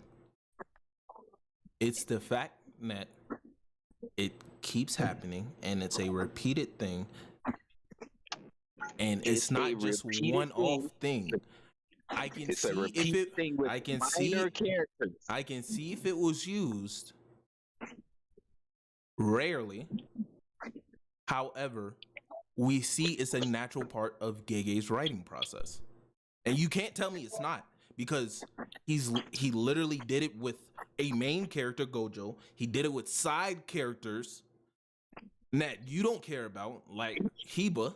He also did it with he also did it with side characters that was important, like Principal Yaga. He also did it with side characters that were important, like Mekamaru, because he played a very important role in the Shibuya incident, and for that whole shit to even happen in the first place. You see Mekamaru's death. I just showed you we don't. Okay. Because by that logic, you see Gojo's death. Because if I show you attack, and then I cut to another screen, and you're already down or dead, completely different.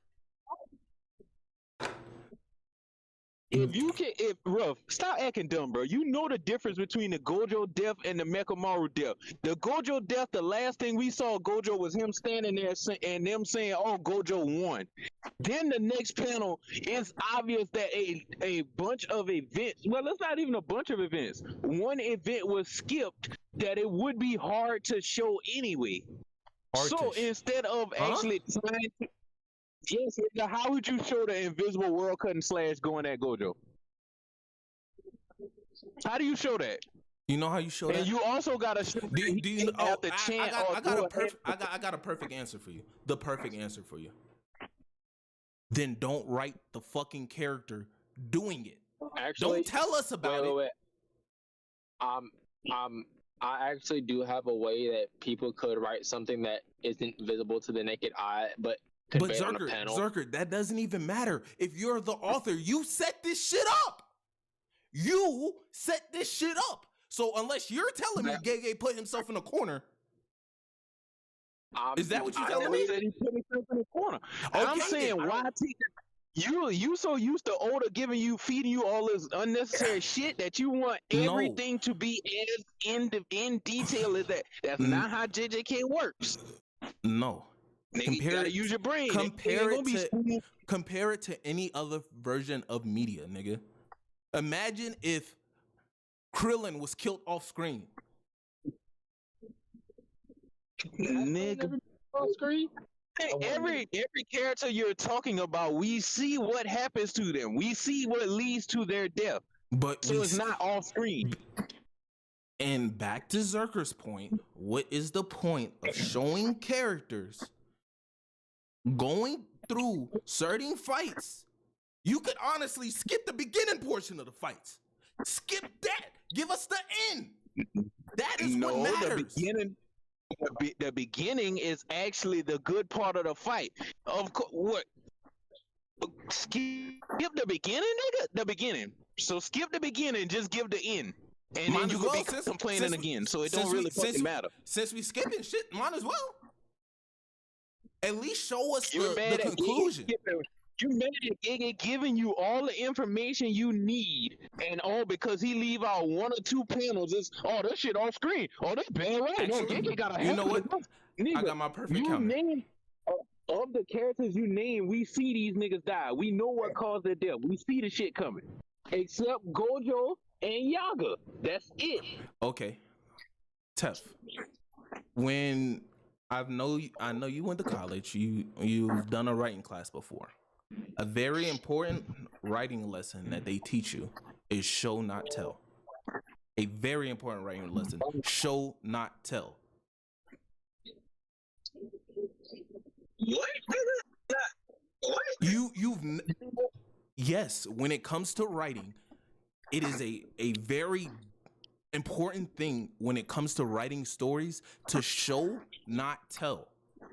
Because whenever you just tell shit, it doesn't, I remember that. It doesn't hold the same weight of actually showing. I could tell. So after this happened with Gojo, Sukuna just goes on to tell you, oh, well, this happened in the little bit of time that you didn't know. This happened. Like what the fuck are we doing? If you're writing a story, you should be able to show everything that's happening into the story to your audience. That is how we consume media. Where's that criticism for Oda?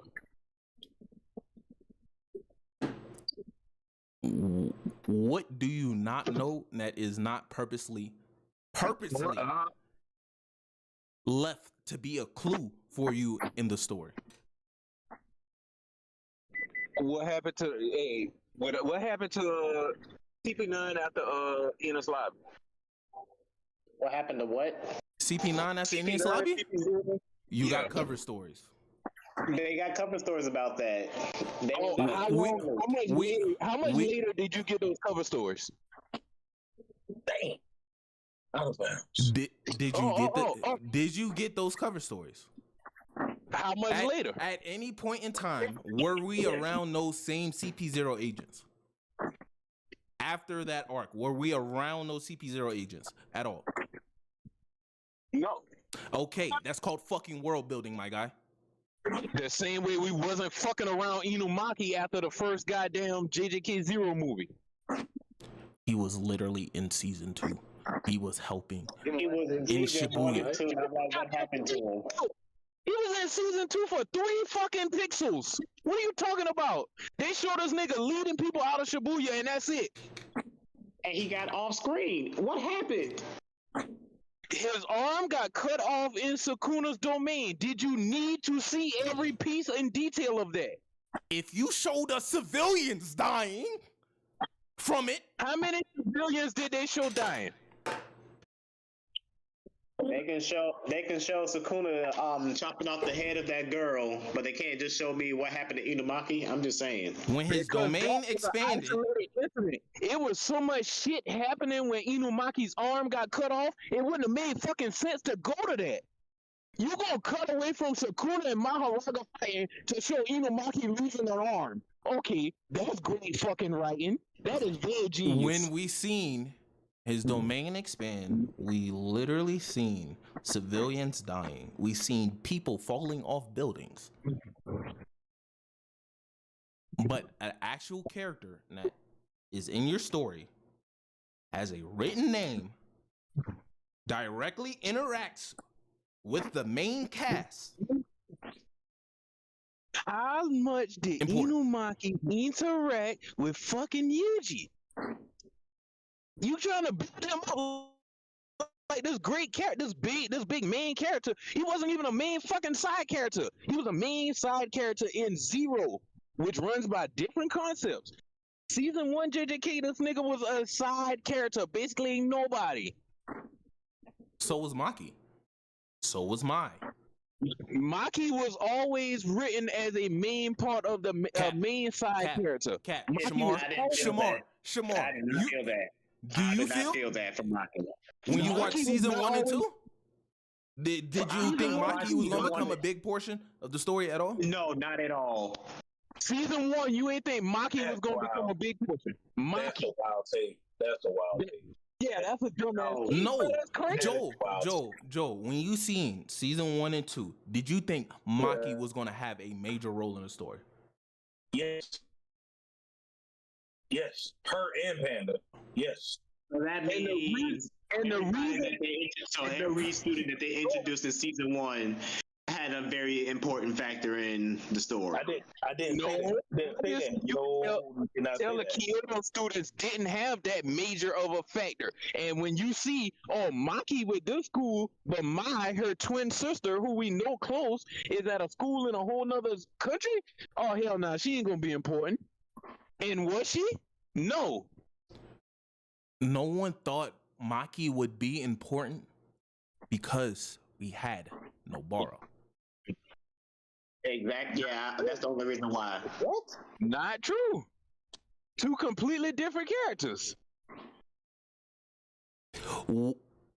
Okay. I thought Nobara was gonna be like the girl that's gonna humble Maki or something, some type of little tournament thing. And Maki? What? Nobara got treated like a side character.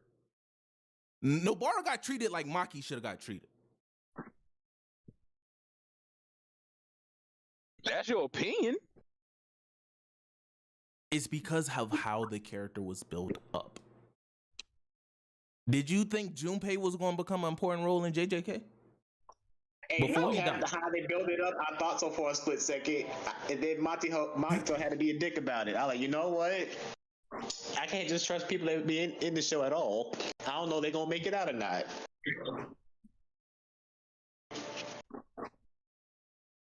Exactly. Y'all got it. That's crazy.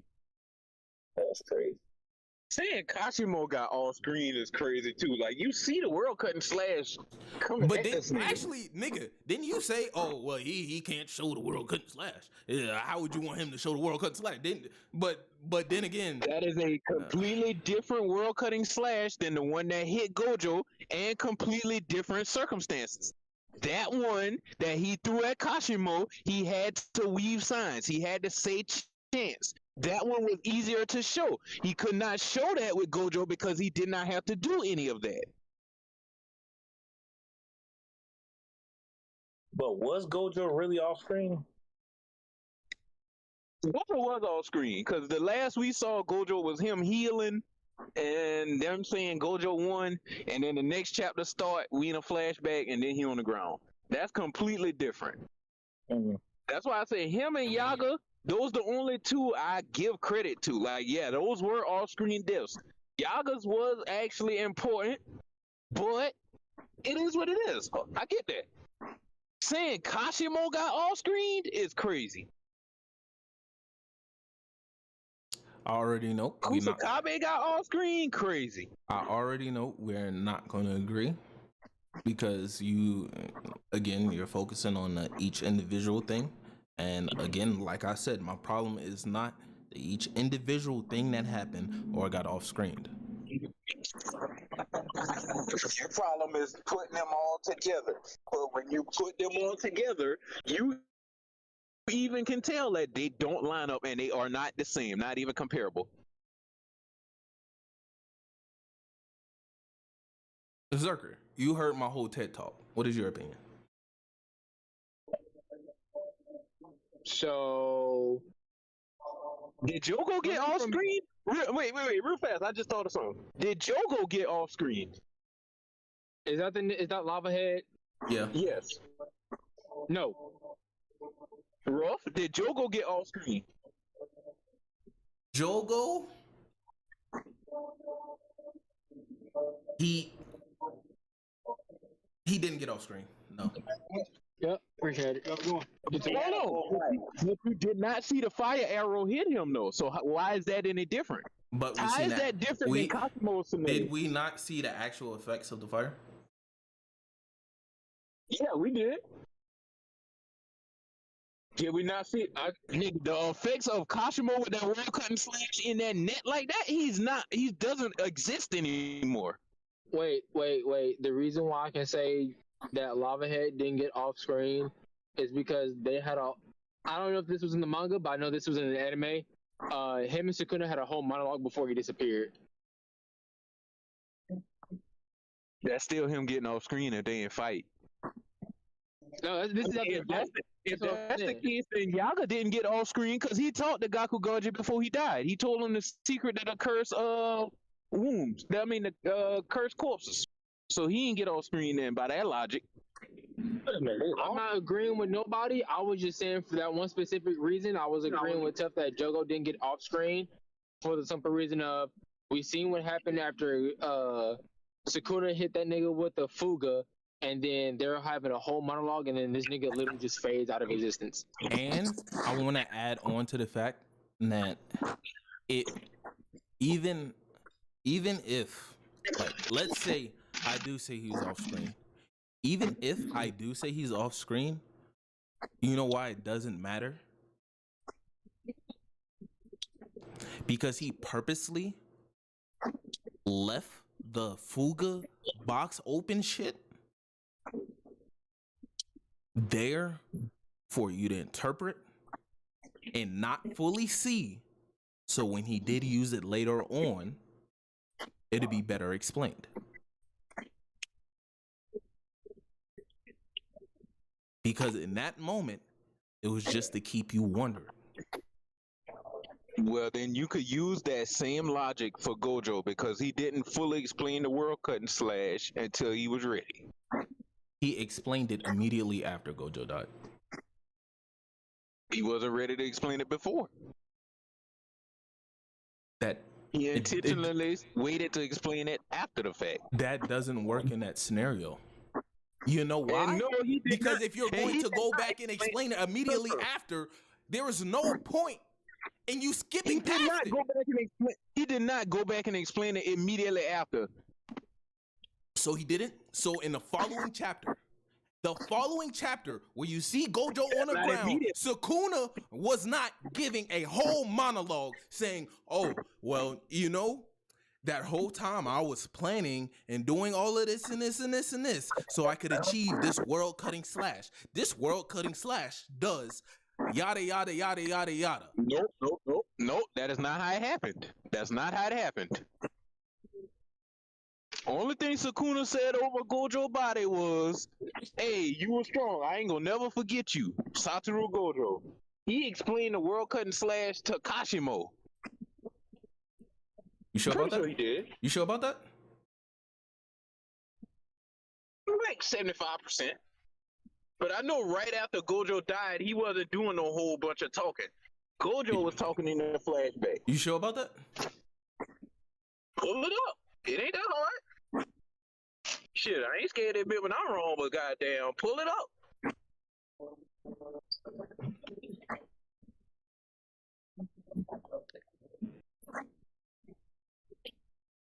Oh yeah, he did. Okay, so he did explain it right there. But still, he left it vague until he was able to do it. Of course, he wouldn't tell Gojo the damn technique. Then he'd be able to avoid it.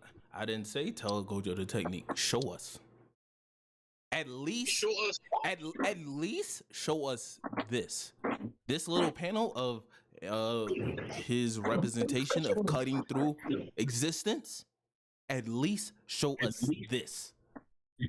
He showed you. You looking at it. Wait. Okay, so this was gonna go back to my thing with showing an invisible slash, right? I know most people in here don't watch isekai anime, but if you do, and for the niggas who use a text that cut through space and time, it just shows shit getting slashed and then the after effects. Pretty much. That's pretty much how you do it. You just just for the readers, the characters don't have to know what the fuck happens until the after effects. But for us, you can just show like a crack in reality, the character getting slashed and like sideways cut, and then you can literally just use the next panel over to show the character's just standing there, and then getting chopped in half, and then just his body just slides right the fuck off. That was my thing. Nah, they get left that panel for that exact moment for us to figure out how it happened. You got it, buddy. I was just saying that's how you could show it. That was my whole thing. I'm not really in this. I'm just sitting back in here eating my fries and watching y'all go at it. I love it. That's why I asked you for to close it out. What was your opinion?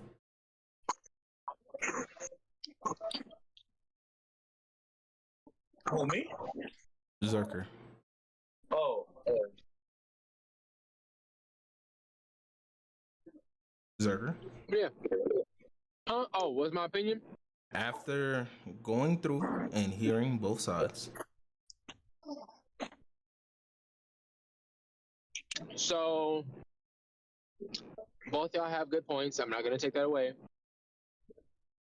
I do want to say Ruff was a little harsh on side characters, but the point of the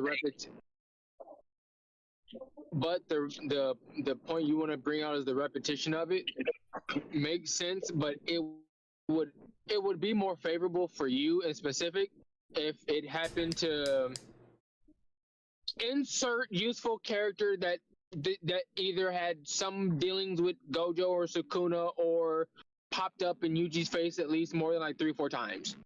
Like fucking Toto. If Toto got off screen, you would have had a valid point after like 3.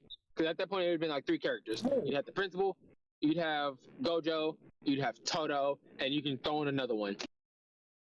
Me personally, I don't really care too much about side characters, especially since if we don't see them much after a little bit. But if you want to point out the repetition and shit, then yeah, you could use the side characters, but it's a bit harsh when it's a bit harsh if the characters don't really do much for story progression. So what? But at the same time, but at the same time, there's no point in you showing us side characters fighting, with the exception of Maki's sister. That one makes 100% sense. The bitch got off screen. Me personally, I'd rather you just give me like some dialogue and then just cut to her getting off screen. I'm cool with that. I'm 100% cool with that. Give me the dialogue and then she gets off screen. I would not care in the world. But if you're gonna sit there and show me 2 characters boxing and then I don't get the conclusion, you're being a dick. I'll be honest with you. You're being a dick, and I don't like if that shit happens more than once or twice. 2 times, I can let it slide. 3 times, I'm a little skeptical. Any more than that, okay, I got an issue. Because why? Why are you just doing this at this point? Even for side characters, they may play no relevance to the story at all. If you're gonna show me the fight of mid versus you should not win, and you're gonna show me this fight, and we know this character's gonna lose, then I'd rather you just off screen that nigga to begin with, especially if it's like that one-sided. That's just my 2 cents though. I both have points.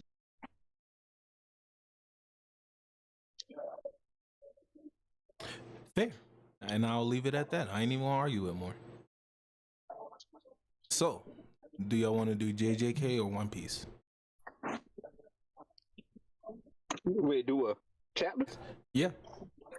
Damn, we get the chapter yet. Bro, I thought your whole monologue was within the chapter, bro. I didn't even get to it. We might as well just go ahead and do JJK your chapter, bro. Yeah, because I got my theory for this chapter. My boy is not gonna die. I got it in my head on how he lives. Was it the way we had talked about it yesterday? I don't know if I told you my theory. I don't know if it came to me or not. By then. The only person who don't know about the theory is me, Shamar, and Ruff. No. I don't know if my theory came when me and Joe was on the call last night or not. Yeah. Oh. They did? I don't know. What's your theory? What it was. Since he's in Gojo, and he has the 6 eyes, maybe he doesn't have that 5-minute timer anymore. Because remember, the 6 eyes makes it so that you use like 0.01 of your cursed energy with everything you do, and then it instantly refills. Okay. That makes sense. So this nigga might just live out the rest of his days in Gojo body. He might literally become the next Gojo. That's sad. In other words, It's That's not. sad. Wait. Humanity. Wait. And if that's the case, then you basically take, if Gojo was God before he died, and Yuta was a demigod, you just basically made a demigod into a god. Now, actually, Yuta would be better than Gojo because he has double the cursed energy that Gojo has. And then now he got the 6 eyes to regulate it. Oh my god, he's better than Gojo. Oh, no. I don't think you get the reference I was making, right? If Gojo said he was de facto the strongest nigga at that time period, right? And everyone unanimously agreed, you would consider Gojo the god of the sorcerer world. And Yuta would literally be the demigod, because he's backup. If Gojo ever dies, we have Yuta. So you have God and demigod. You take demigod and you plop his brain with all his abilities into God's body to make him de facto God.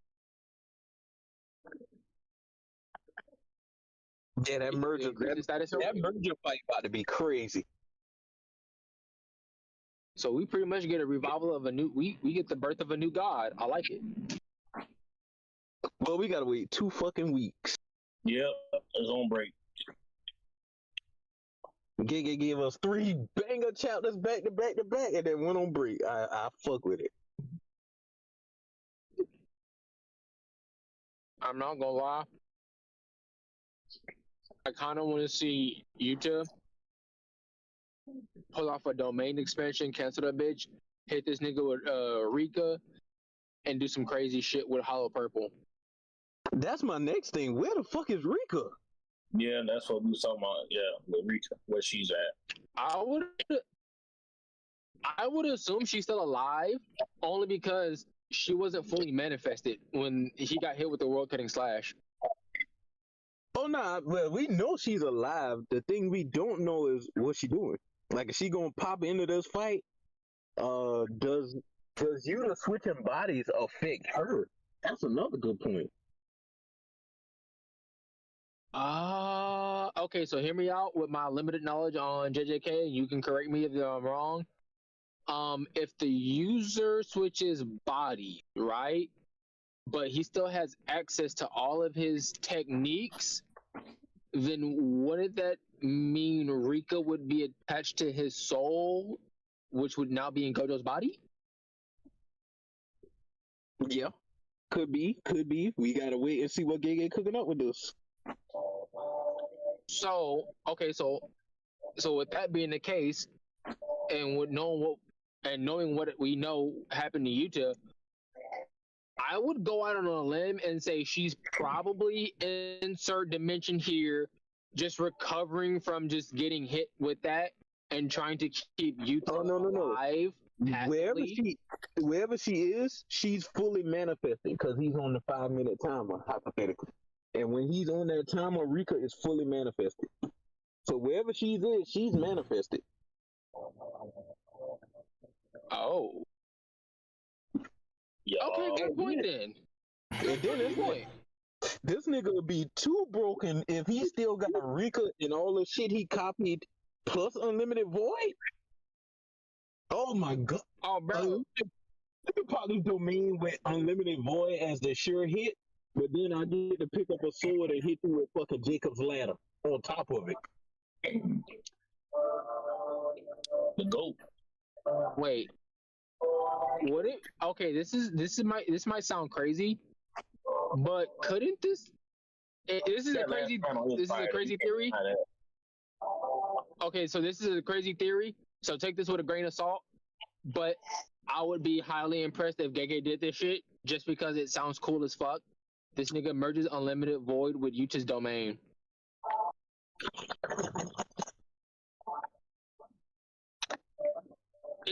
It just sounds cool as fuck. And Yuta will have a better domain. And he would have a better domain than Gojo because he could target inside his domain specifically. So he could, in the Shibuya incident, if Yuta was in Gojo body, oh yeah, them cursed spirits would have died immediately. He just would have went down there, opened his domain, and not target the people, just target them, and it would have been GG's. Because this is like a theory, but you merge Unlimited Void with Yuta's domain, and then he has full access of who he can target or not. Yeah, nah.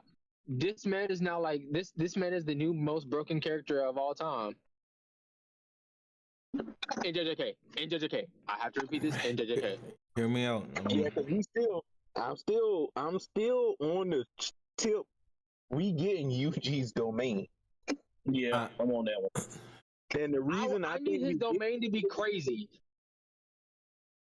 And the reason we getting it, that's where the body swap with Yuta gonna really come in. They gonna be like, oh yeah, he body swap with Yuta so he can learn RCT.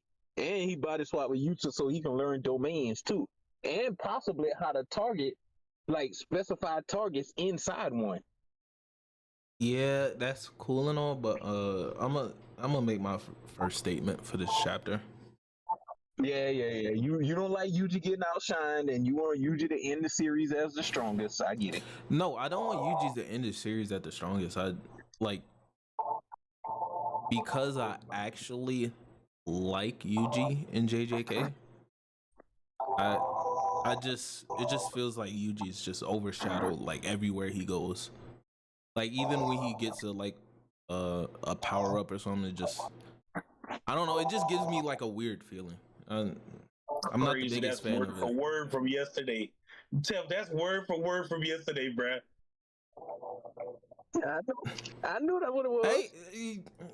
Hey, bruh. When we be on these calls, bro, we be cooking, bruh. I'm just being honest, bro, because I said it last week. That's why you can't say that Tef called it when I said it last week, because I literally said last week I don't like that, like everything that the whole chapter last week just got overshadowed by Yuta, and then like Yuji's not even like really. Do y'all even care to see Yuji right now? Yes, we talked about this yesterday. Yes. Talk about it now, nigga. You ain't say shit about Yuji. You ain't say shit about Toto. Nigga, talk about it now. You keep talking about yesterday, nigga. Today's the pod. Nigga, talk about it. Yeah. Cause last pod, I ain't gonna lie to you, Joe, you ain't said nothing about Yuji. I know I didn't. It's crazy. Just talk about it, Joe. You talking about yesterday when Paul playing it, nigga. We on the pod. Let's talk about it. First of all, the reason why I keep saying yesterday, we said me and Tef was saying yesterday, this doesn't overshadow Yuji at all, because at the end of the day, still feel like Yuji will be the one to strike the final blow, because as of right now, thrown out the window, most of everybody's trying to take out Sukuna, bump Megami. So you're going to need Yuji to come to pull all this together to save Megami. You happy now? Thank you for like giving your thoughts. Thank you for giving your thoughts. I really appreciate that. That's what we do. That's what the fuck we do here at Urban Anime Made Podcast. That's what the fuck we do. We actually give our fucking opinions. You know what's crazy? I'm not the point of contention today. It's amazing.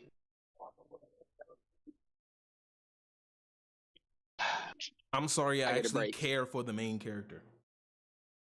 We never said we didn't.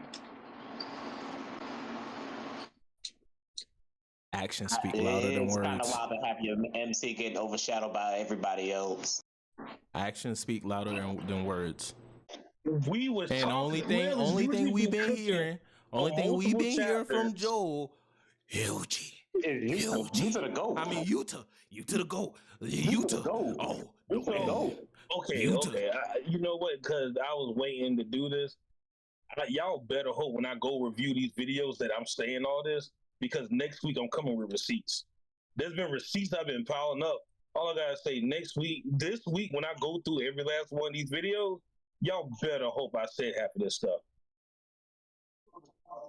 I'm. Don't get crickets now. Who is y'all? Nah, ain't no crickets. Ain't no crickets. When I say don't get crickets Ain't now, no crickets. don't get crickets. Don't get crickets now. Because there's been a lot of stuff y'all been saying. Oh, I said this, I said that. I see. And multiple times we done said, oh, I don't remember. It's here, internet. But you know what? Joe come with receipts. This week it was Test week. Next week is my week. So it's okay. It's all right. You can say he lies all you want. Fuck that. But you better hope. Fuck that, Joel. Put a name to it. Fuck that, Law. Put a name to it. You better hope. Law, I need you to put a name to it. Law, put a name to it. Oh, you talking about? Give me a name. Ruff and Shamar, don't worry, it's coming. Your days is coming. Cause those be the main two. I like that energy. No, these two be the main ones. Oh, that Shamar said this, I said that. Y'all better hope when I go through these videos, y'all say what y'all said. Because half of the time, I don't recollect half of this. But it's okay. You know why you don't? You know why you don't? Because you be drunk, Joe. Actually, the last two pods I haven't been drunk. This pod I am. The last few pods I haven't. Because remember, starting the first week in May, my brother's graduation. The second week in May, I had something going on. Remember, this is the first weekend I actually was able to drink. Talk to him, cuz. Talk to him. Oh, Joe ain't been drunk. Yeah. Okay. It's all right, though. It's all right. When I pull these receipts, y'all better have said what y'all have said. That's all I got to say. There's a few things that. I said that. Okay. All right. It's okay. It's all right. And we definitely be popping off with Fuji when he's popping off them black flashes, so they about to eat them words. Thank you. Talk to him, because when you just popping off the black flashes, y'all saying the whole time, Joel, you was hyping up YouTube. But wasn't that Joe when that happened though, right? Joe, but we don't remember that. Joe, y'all remember when I typed up YouTube though? Wasn't my point? I was not talking about last week. Yeah, you were talking about last week, but okay. Shamar said the past few weeks. Oh no, on that particular week, yeah, you hyped up UG then, but after that, it was YouTube. Because YouTube just popped back up. What are we talking about? But Joe, I understand. Joe, hold on. I'm about to give you something you can clip, right? My words. I'm talking about last week because UG did a lot of improvement last week, and then Gojo popped up. That was my point. Me? Okay. If you want to fact check, make sure you go to pod last week. All right. I am. Don't worry. I haven't. Unlike most people, unlike most people, I go back and like. But recently, I haven't gone back and like none of the pods. But this week, I have time. I have time and energy this week, so I will go back and listen to the pods and comment everything within these pods. So don't worry. Next week I'm coming. Don't worry about it. Next week I'm coming. Talk to him, cuz. Talk to him, cuz. Oh, and I gotta say it for the pod. I gotta say it for the pod on stream. I called it. YouTube was gonna be the first person to survive the World Cutter. He did. I told y'all YouTube was gonna get them 6 eyes. This nigga was gonna come back somehow with them. I called that shit too. I ain't knew it was gonna be like this, but it worked. And it made great. He called it. It makes great sense. Applying Kenjaku's technique through Rika. I do like that aspect of it. That does put the final nail in. Kenjaku is gone.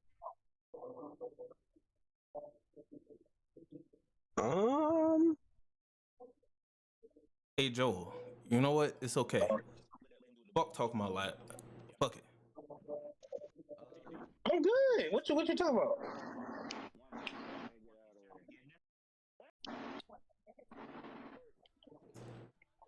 This nigga got the pod pulled up. Well, hey, you could? We can't hear it. Of his lifespan or some shit like that.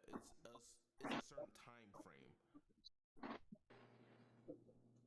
I can't hear Ruff. I can hear it.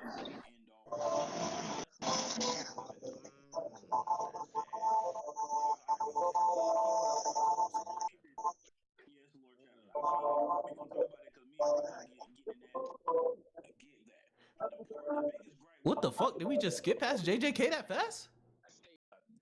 Damn, We wasn't even on JJK that long. Because I know for a fact One Piece didn't have an episode last. Was I there? No, you wasn't there. Oh.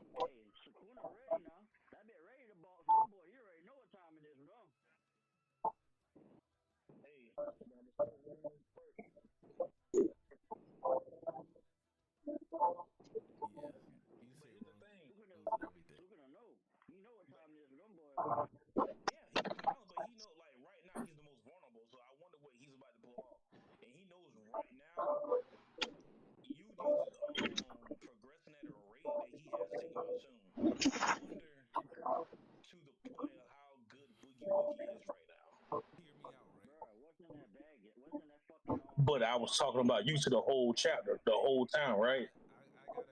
Crazy work. Crazy. Tomorrow, I talked about you to the entire time, though, right? Nigga, I can't hear this shit. Hey, the frying pan got the butter and the rosemary and the thyme in it. Nah. A binding vow. Make a binding vow to where if his energy. Only thing you just said was Yuji's going through rapid acceleration. Pointed out like him black flashes, but whenever he wants. Binding vow is get it all. Yeah, but this is again to make a deal. The term. Damn, I'm trying to hear Joel talk. Joel barely said anything. I know I did. Okay, because we was talking about really good at understanding. But even in okay, because then we was talking about the binding vows or some shit like that.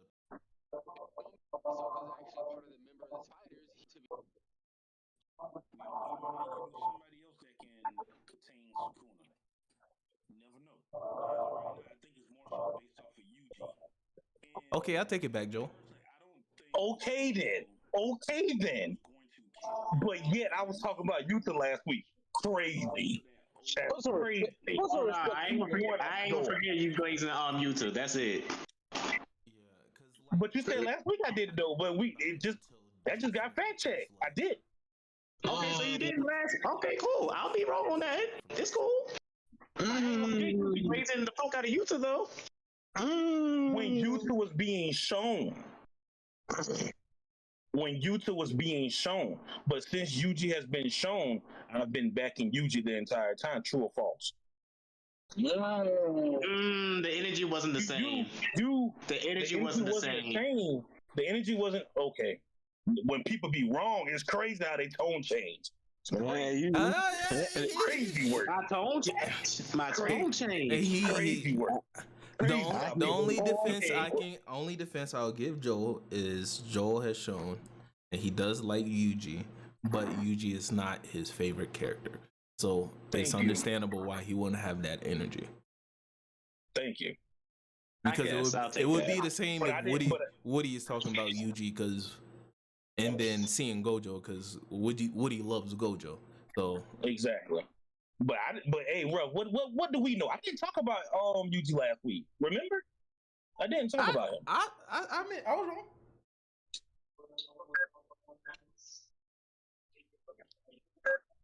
wrong. Final thoughts on JJK. Hey, to beat a monster, you gotta be a monster. Exactly. Me personally, I don't feel bad. I'm not mad about how you two went about it. He's right. Like they're in a moment where literally you don't need to be a sane human to face Sukuna right now.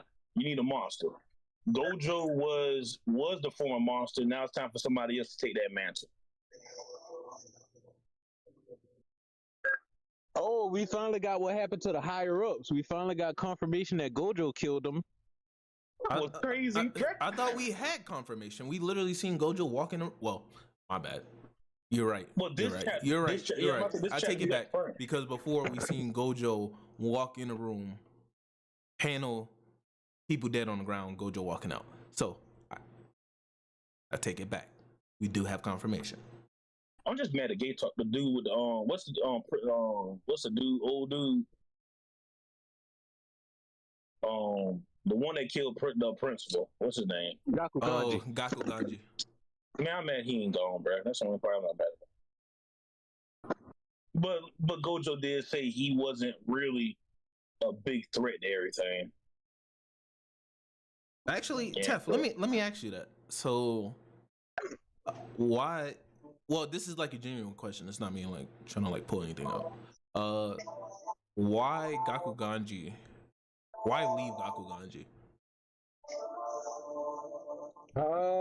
He felt like he wasn't as bad and as stuck in the old ways as the other high ups.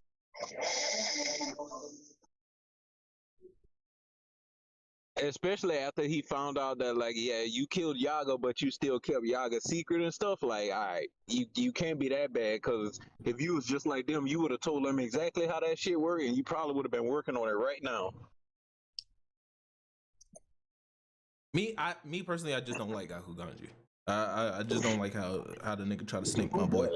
But I ain't gonna see who does. Gojo should have took that nigga off the map too. I like his curse technique though. I like The how nigga's he also uses- ass to add on. Yeah, but you can't like that. Not the curse. His curse. How he uses his curse technique is lit though. It's cool. He's still ass. Cool. I'll give it to him. It's cool technique. Cool That's as all I can fuck. give him. That's all I got for you on that one. Overall character, I don't like him at all. But That nigga that ran up on him with the sword hand, the irrelevant nigga that Gojo bodied immediately after seeing him. Yeah. this bitch, Gaku Ganji gotta do better, bro. Gotta do better. I'm curious to see where it goes from here after this. All this though. I'm curious. Cause to be honest, you put Gaku Ganji up against like half of the niggas Maki killed in the Zenin clan, I feel like this nigga loses. Oh yeah. He might beat the Hay. But I don't think he beaten what's that nigga name? Damn, I forgot it that fast.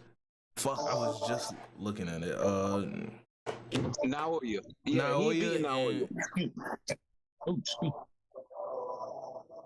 Yeah. Or Ogi. He ain't beating Maki's dad, and he ain't beating Naoya.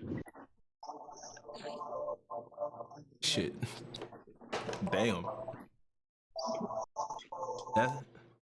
Damn. So wait. So what would y'all rank Gaku Ganji as? Like grade sorcerer? Grade 1. I can agree, yeah. Mm-hmm. Now the real question is he beating Kusakabe?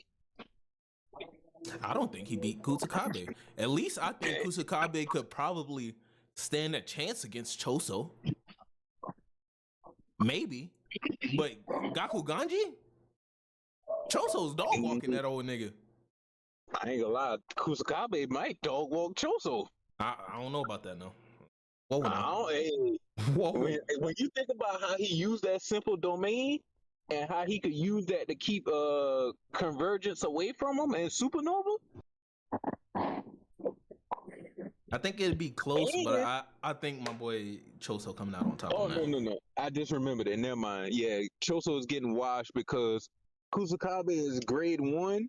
Choso isn't even special grade. Yeah. Wait, no, Choso is a special grade. No, he's not. How is Choso not a special grade, but his brothers were? Oh shoot, they were special grade. You're right. Them niggas gotta be the second weakest special grades of the series.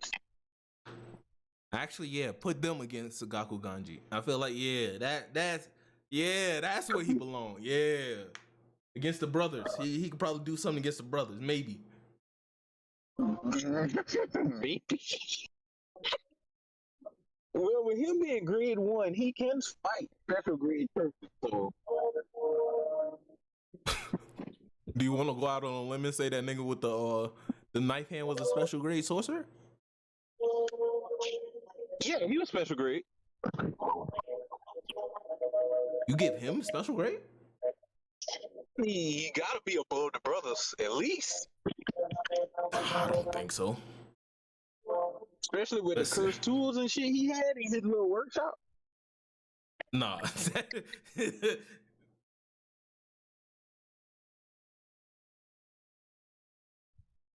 uh, let's speed this up. I'm not gonna say how he uses curse. That's number 10 right there. Nigga said, I'm gonna make a wallet full of old man smell. He said that. I was like, what? Who's this old man with the guitar? Gaku Ganji. What happened to him? That's a good. That's good. What happened to him? He's around.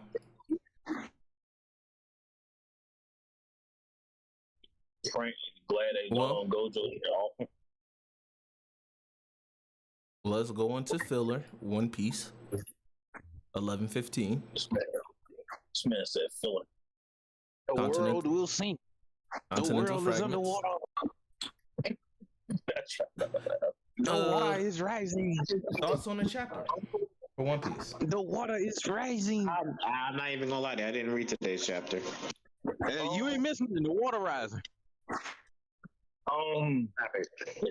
And Joy Boy got his ass beat by the world government. That's it. He got all screen. I wouldn't say ass. I wouldn't say ass. He got all screen by the world government.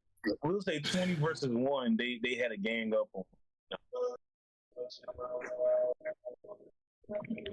Yeah, man, to jump my boy. What they say? A win is a win. No, I do not agree with that. I do not agree with that term. A win is a win. Hey, Win's a win, my ass. Shamar, you have to agree with that term, because if that's the case, then Luffy ain't beat Kaido. Oh. No, I'm not even gonna try that. Nope. Nah, hold up. I'm not even finna do this shit with you. Bro, does that make He's sense? not even paying attention to the story. Yeah. listen, That's how you know niggas just don't even pay attention no more. But I do. Hold on. I want to shit. point out more about niggas not paying attention. Early in the group chat, Woody was like, "What happened to the big robot? We haven't seen the robot."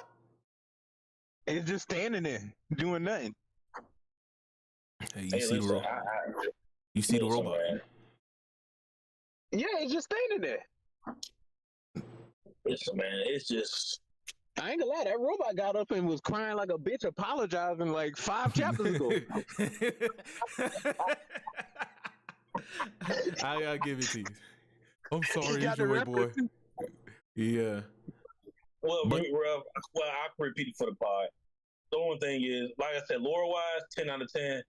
But given the actual chapter, I give it a 6 out of 10. Like I said, my whole gripe this whole time, we ain't got to see everybody's reaction. Yes, I know world building, we got to see some reactions, but, it's cool, We got the lore within Joy Boy, which I will say, most of this was theorized. It's just nice to see it confirmed. Hey Joe, how you feel? How long more you think he gonna say the water rising? If he says the next chapter, bro, I ain't gonna say it. I'm gonna be pissed. Because, bro, you gotta admit, bro, you gotta admit this chapter, bro, he high key kept pushing at the water rising, bro. He kept pushing that. I really don't want to defend this because I acknowledge he is saying the water is rising. However, the only reason why I'm going to defend it is because we see the reaction from like the world, and it's half and half of like people not believing and some people are believing, and then you even see the Marines actually start to believe it. That's because last chapter when we seen it, everybody was just like, this nigga's just talking nonsense. This nobody, But this chapter we actually see like people are like, okay, some of this is starting to make sense. And like the only person last chapter, like I remember that had that was kind of agreeing with it was the nigga from Water 7. Iceberg. Yeah. I hate water seven names, bro. I ain't gonna say in cap, bro. So like, honestly, the only reaction that I honestly well, it was a few reactions I did like seeing. Morgan and Vivi. I found that one kind of. Yeah, I like seeing the Marines. Somebody put a picture of like, you know, the Drewski one where you point at itself. Yeah. Somebody put his face over this Marine, and that shit had me dying. Bro, the Marines, like, bro, I ain't gonna say in cap, bro. I kind of feel bad for the Marines right now, bro. Them dudes hurt, bro. They some of them realize that everything they fought their whole life for is a big lie. I forgot the YouTuber, but he also makes like TikToks, and it's like he was like quitting the job, and it was like a Marine's perspective of like Wano and like Egghead, and I feel like this is exactly what's going on, where like everybody's like, wait, aren't we the Marines? Like, what the fuck? I thought we were the good guys. This man Kaido about to fire up a bunch of people, bro. Y'all don't understand, bro. This man Kaido about to start cooking for real. This my man Kaido, that man Kaido about to start cooking, bro. Them dudes about to come back to, hey man, I don't want to be a Marine no more. You don't want to be a Marine. Follow me behind in his back alley real quick. I gotta show you something. That's crazy. Not the back. Honestly, No. And honestly, you know, I'm gonna be fair. Take this whole fucking this shit, the fake Luffy. Take this nigga the fuck out. Now Nah. You just don't like it because it's your boy that he dressed as this time.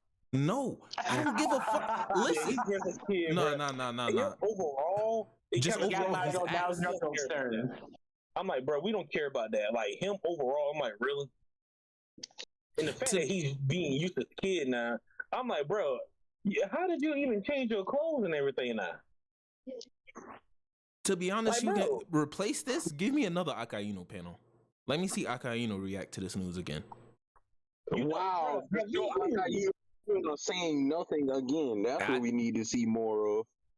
Because, well, go ahead, Joe. You know the reactions I would want to see next chapter if we did keep getting it. Aokiji, Blackbeard, Shank's crew, Buggy, Mihawk, Crocodile. I would Magellan. I would definitely want to see we got react. Magellan last week because we got Magellan and Dofi. Yeah, that's my bad. But I would definitely, if we get the pirate crew and the Yonko crews reacting, I'll deal with it. But Vegapunk got one more time to mention that the waters rise, because this chapter he kind of milked it a little bit. I was like, all right, bro. Go ahead, my bad. Oh, I was gonna say, and we got confirmation it was the weapons. Yeah. Which one you think it was? Uranus is in Wano, right? Yeah. No, that's Pluton. Okay, right? Pluton. Oh No. yeah, Shirahoshi is Uranus, right? Yes. Poseidon. So it has to be Uranus. Actually, it could be Pluton. Yeah. But I don't think the government would leave it there. Oh yeah, we do know Pluton is a ship. That is right. Frankie had the records of Pluton. Pluton is a ship. Yeah, you're right. It has to be Uranus. Frankie built it in the Sunny. No, I don't think he might have. We just don't know. I'm mad at. I just remember Frankie's real name, bro. Crazy. It's funny. Wait, hold on. I just thought about a theory just now. Hear me out, right? Is it that the world thinking? Shut up. So we know how all the Gorosei members are named after planets, right? And the leftover planets' names got thrown to the weapons. What if the weapons were old members of the Gorosei, but their abilities got passed down some way or another? Like how we know Neptune, well, like it got converted somehow because like we know Neptune is an actual ability, but Shirahoshi has it, but she didn't need a devil fruit or anything. And like we also seen that like inanimate objects can also get abilities or powers and stuff. So like what if in the Void Century the Gorosei wasn't 5 members, it was 8. 10? Well, 10. Hold on, how many? It's 5 Gorosei members right now, and then the 3. Yeah, 4 ancient. Oh, it's 4 ancient weapons, not 5. I'm tripping. What do you mean 4? I thought it was 3 ancient weapons. 3. It's 3. It's 3. Yeah, Uranus, Pluton, and Poseidon. 4 poneglyphs. I'm dumb. So like, what if like those were people that like broke off to kind of like side with Joey Boy, and through the process of whatever happened in their fight, like the will got passed on.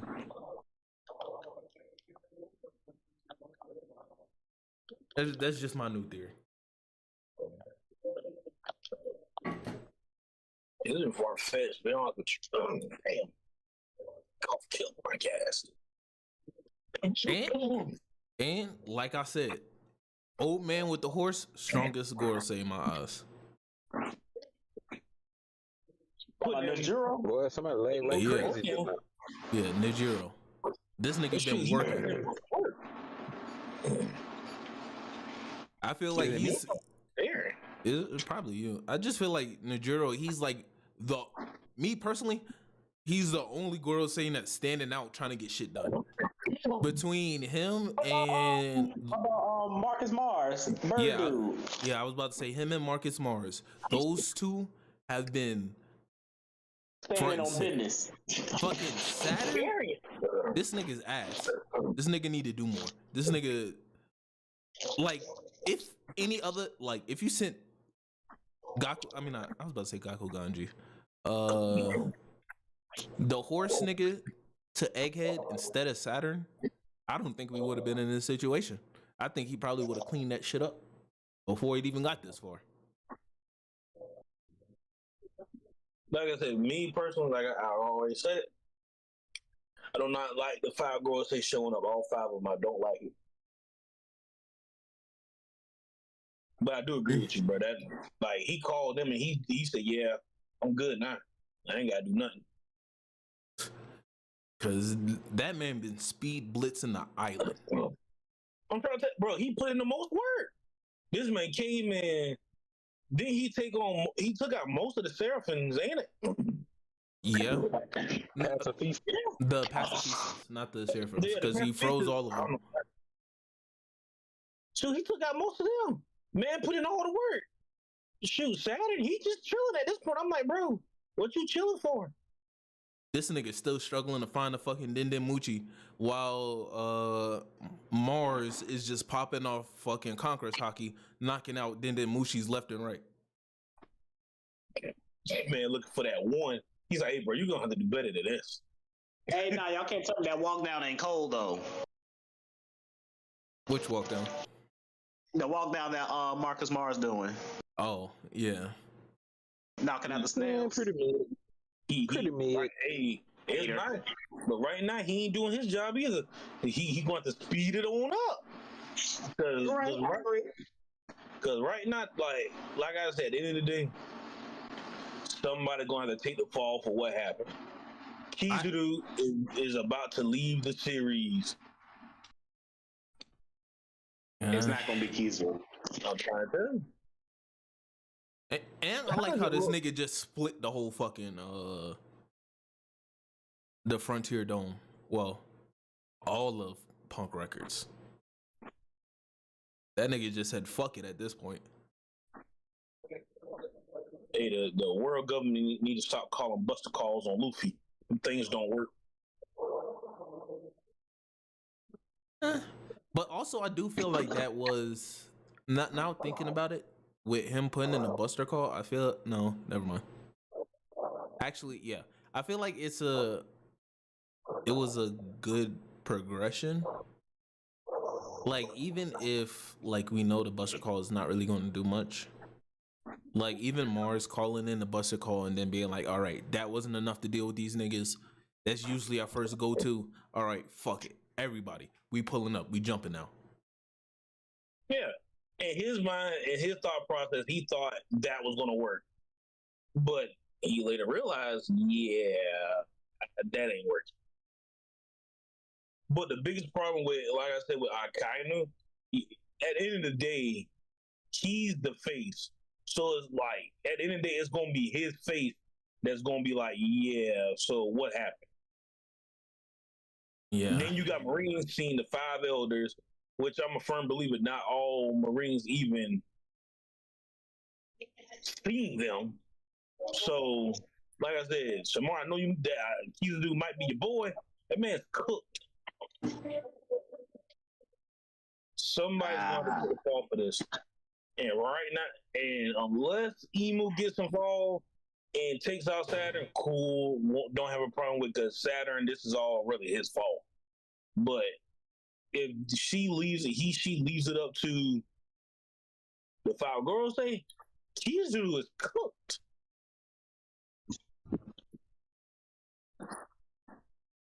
Because you need a fall man in this situation. That is me lagging at certain points. Okay. Final thoughts on One Piece. Hopefully, Vegapunk has more to tell us, because he kind of pissed me off. But it was good. I ain't gonna lie. Hopefully, we get a real Joy Boy flashback. Yeah, I'm really. I think they're building up to that. I think that's what they're trying to allude to. Honestly, you know what? This point, I'm honestly like, because I figured he would give us the flashback now. So if he's not giving us the flashback now, and Oda's quick to give a flashback, so I wonder what he's saving it for. Elbaf, because hey, chapter count. Hold on, chapter count, Ruff. Chapter count. Oh shoot. 32 was the number, nigga. Oh no, it wasn't. No. I think I might be. When was it?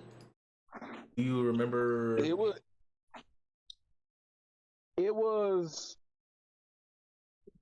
the chapter Vegapunk, the timer started.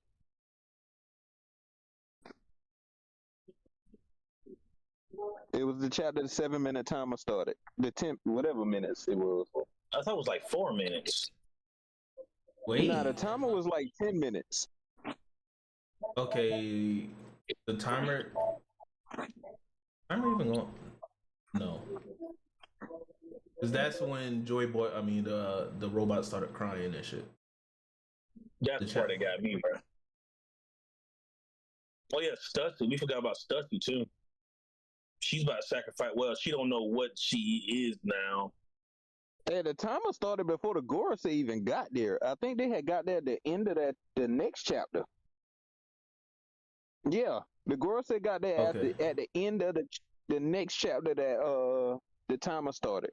Okay, it's before this chapter because timer he's still talking and they're still looking for chapter before this one. Planetfall. This is when the Gorosei showed up. Damn, that wasn't that long ago. So it gotta be.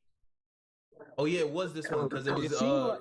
Remember when I was like, it's always the Yamato, Momo. Yeah, it's this chapter. Because this is when the Gorosei. It's the one before the Gorosei showed up. Yeah, it's the one where he started the timer. Okay, so it's the one before this. 6 chapters ago. Not much. Oh yeah. Not much time. Sad note, a little off topic, but is Blood of Zeus good? Yeah. I didn't even try. No, you say yes. Yeah, seen it. Seen the first season. Haven't seen it. I've seen bits and pieces of the second season. So but overall, first season is good. So Tef, I told you 15 chapters, right? Yep. 1109. We at 6 chapters right now. We almost at halfway. Oh yeah, easy money. Honestly, Oda playing with me. We crunching it. Oda, come on. Easy money. He still got to say the world gonna sink at least 8 more times. Honestly, no, I think I'll still be good because everybody's still heading back towards the shit. So Vegapunk just has to finish his the message. Luffy is still fighting. Luffy's running. He showed that Luffy running. He showed it. Luffy's running back to the ship. Yeah. With But the giants. Well, this nigga be scaring the fuck out of me just riding that damn horse around Orangeburg, bro. Nigga just rolled past my. I was like, what the fuck? Oh shit. Can you even do that shit legally? Yes. Yes. Yes, you can. If you're in Orangeburg, yes. So, Giddy up, let's ride. versus my people. Korra versus Kyoshi.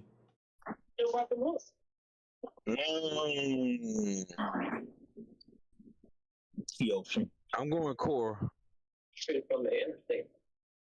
Oh, I say every avatar stronger than the one before them. I think Korra too. I'm taking Korra. Yeah. Kyoshi.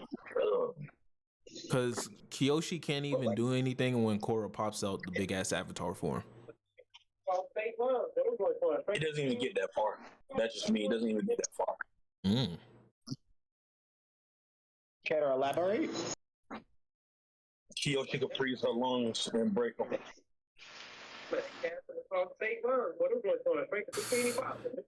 That is true.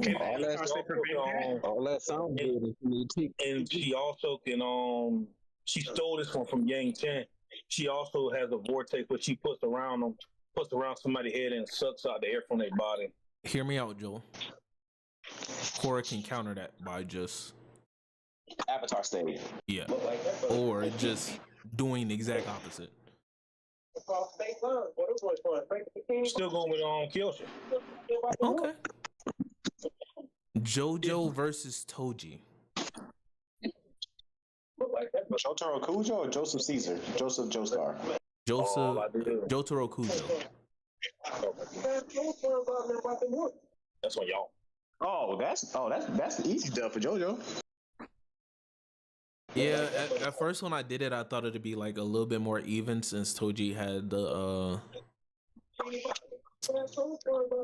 like most of the stuff. No answer to that time stop, bro. That time stop OP.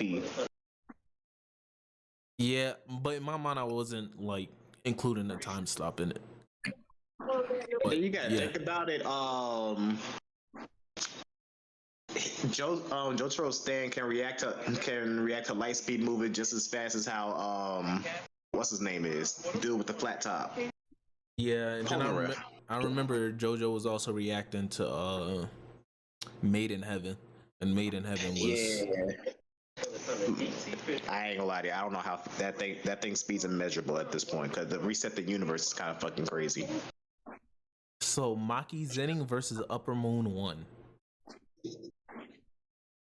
Oh, Kokoshibo, easy. You don't think? What was Upper One's power? Moon breathing. That was the damn. Yeah. Sorry, Maki. Damn, she getting cooked. Technically, we did this one earlier. Sung Jin Woo versus Shinra. We did. Technically, when we did the weakest and the strongest on that picture, Shinra and Jin Woo was on there. I really think because ain't he a reality warper, right? Multiversal. Yeah, Shinra stomps. We made the Soul Eater universe. Shinra stomps. Next one, Kakashi DMS versus Homeless Emperor. Kakashi. Mm. Ain't homeless emperor immortal or something like that? You say why do you say Kakashi? Yeah, he just a regular human. He is Because homeless English is just a regular person. Yeah, it's just not his ability. It's just, and then Kakashi can get around it. Yeah. Okay. Yeah. I see it. I guess. Team Hunter x Hunter versus Team Yu Yu Hakusho. I can already tell you, I'm always Yu on Yu Team Yu Yu Hakusho. Hakusho. Yusuke and Kuwabara alone can solo. Yeah, Gone is. Yeah. I wouldn't go with Kuwabara. Honestly, they would still win, but Kuwabara is going down. Give my nigga. My boy Kuwabara, but chill out. That boy nice. Hear me out. A lot of them fights in the dark tournament, any of Kuwabara's fights could have been easily won by everybody else on their team. Yeah, all Kuwabara fights could have been easily won by him. Who's? The only fight Kuwabara probably really would have struggled in was Elder Tagoro. Honestly. Nah, he struggled against the own dude with the yo-yos. Not really. He was bullshitting around that whole fight. He struggled. No, he was bullshitting around that whole fight. And when they fought against the Shinobi, the sole reason why he got up is because Yusuke and Kie was about to kill everybody. But he went into that fight injured and still won. I give him that. He won. But still, I still stand on that. I don't know. Next, come on, man. My boy got a sword that can legit split dimensions. Quit playing with him. Bro, he achieved that feat from crying. Yeah, that's all fun and games. Killer will pull this nigga heart out. Begs to differ. Okay. That's the only. Everybody else just from Team Yu Yu Hakusho wins. But Benimaru versus from Fire Force versus Yamato and Bleach versus Meliona from Black Clover. Meliona got this. Who lost it now? Who was it? Benimaru? Yamato and Meliona.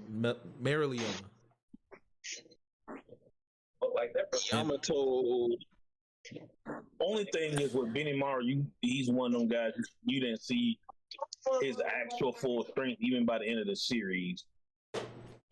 The main reason why I'm giving it to Meliona is because of her new buff that she had where she became pure mana. Because with her coming around that, then I'll give. But yeah, that's what you're saying, yeah. Because I can't see Yamato creating a way to actually like burn to hurt Meliona, nor Benimaru in the battle of like firepower.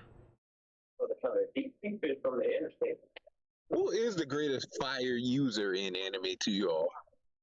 Natsu. That's a topic. Meliona. Actually, I'm gonna put it on the versus Meliona versus Natsu next. That's gonna go on the versus. Natsu can eat her.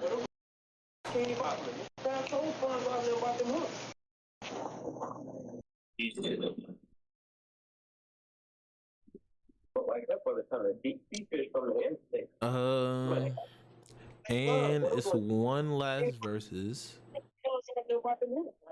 Oh, we already did it. Yeah, you already did it. Somebody throw out one.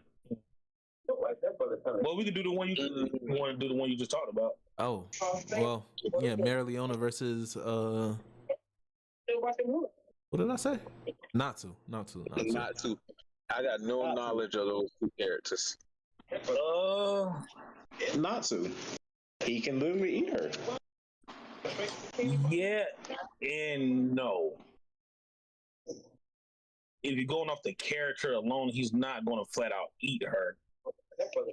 But It's really a strength of who's gonna go down. Yeah, And who has more firepower? In this situation, Marileona's going to beat him because there's been plenty of times when Nas has been in the fight and he just flat out got knocked out. There's been plenty of times he's flat out been knocked out. Yeah, my argument was going to be Marileona's durability, especially in her like new form. Yeah. Where she's just pure mana. I don't think Natsu can handle that for a long period fight. No, not at all. I remember watching in season 2 that man ate some crystals that wasn't even meant for him, and he ended up getting the power boost because of it, and ended up increasing his strength, and still was able to battle. What's his name? Jalal. I think.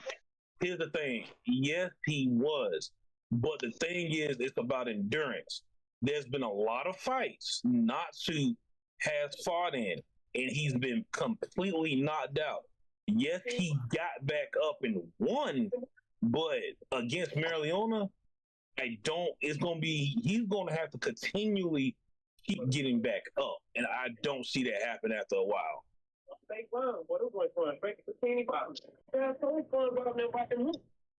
You might got it. That was my only argument, but that may be the case. All right. Well, with that concludes our pod. This has been one of our longer pods. We covered a lot today. We got a lot of points across. It's short for us. No, actually, this is one of our longer pods. We don't went till like 1 o'clock in the morning, live. Well, nah, that was because we usually like sometimes start late and shit. Let's see. Nah. We done went from like 7:30 to 1 before.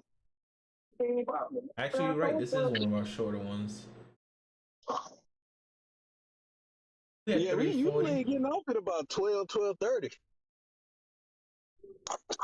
Ain't 7:26. Yeah. Hold on, let me see. I think I saw something. Oh, wait. I do got to revisit, because didn't we listen to the Drake Sexy Red track on the pod? Yeah. That shit was ass. We listened to that earlier today. That shit was I thought we listened to it Thursday too. Thursday it was only like a little clip, but it wasn't officially out. So today we actually like fully played it. Oh, okay. Well, I ain't get to hear y'all take. How do y'all feel about it? That shit is ass. That shit was ass. I like Drake verse. That shit was kind of hard. No. Drake carried. Yeah, Sexy Red. Drake. Oh yeah, no, I skip all that shit. And then did you also hear the J. Cole new song? Yes. Grippy. I'm like Ridley. Terrible time to drop that feature, Cole. Terrible time. It's just a bad look right now. Yeah. Oh man, that song didn't make no sense to me. I ain't gonna lie to you. That make it look like you don't even want to rap no more. But it wasn't bad. I can't give it my honest opinion yet, because when I listened to it the first time, I just was laughing like, no, not this. I thought we were getting like a fall off preview. It's okay. This is how we gonna sign out. I appreciate y'all coming out to the stream. Yeah. Don't try to sound like no cold disrespect, dude. Don't try to play no cold disrespectful shit. That's crazy. It ain't disrespectful. It's grippy. Nah, turn that shit off. That's disrespectful. Play pricey.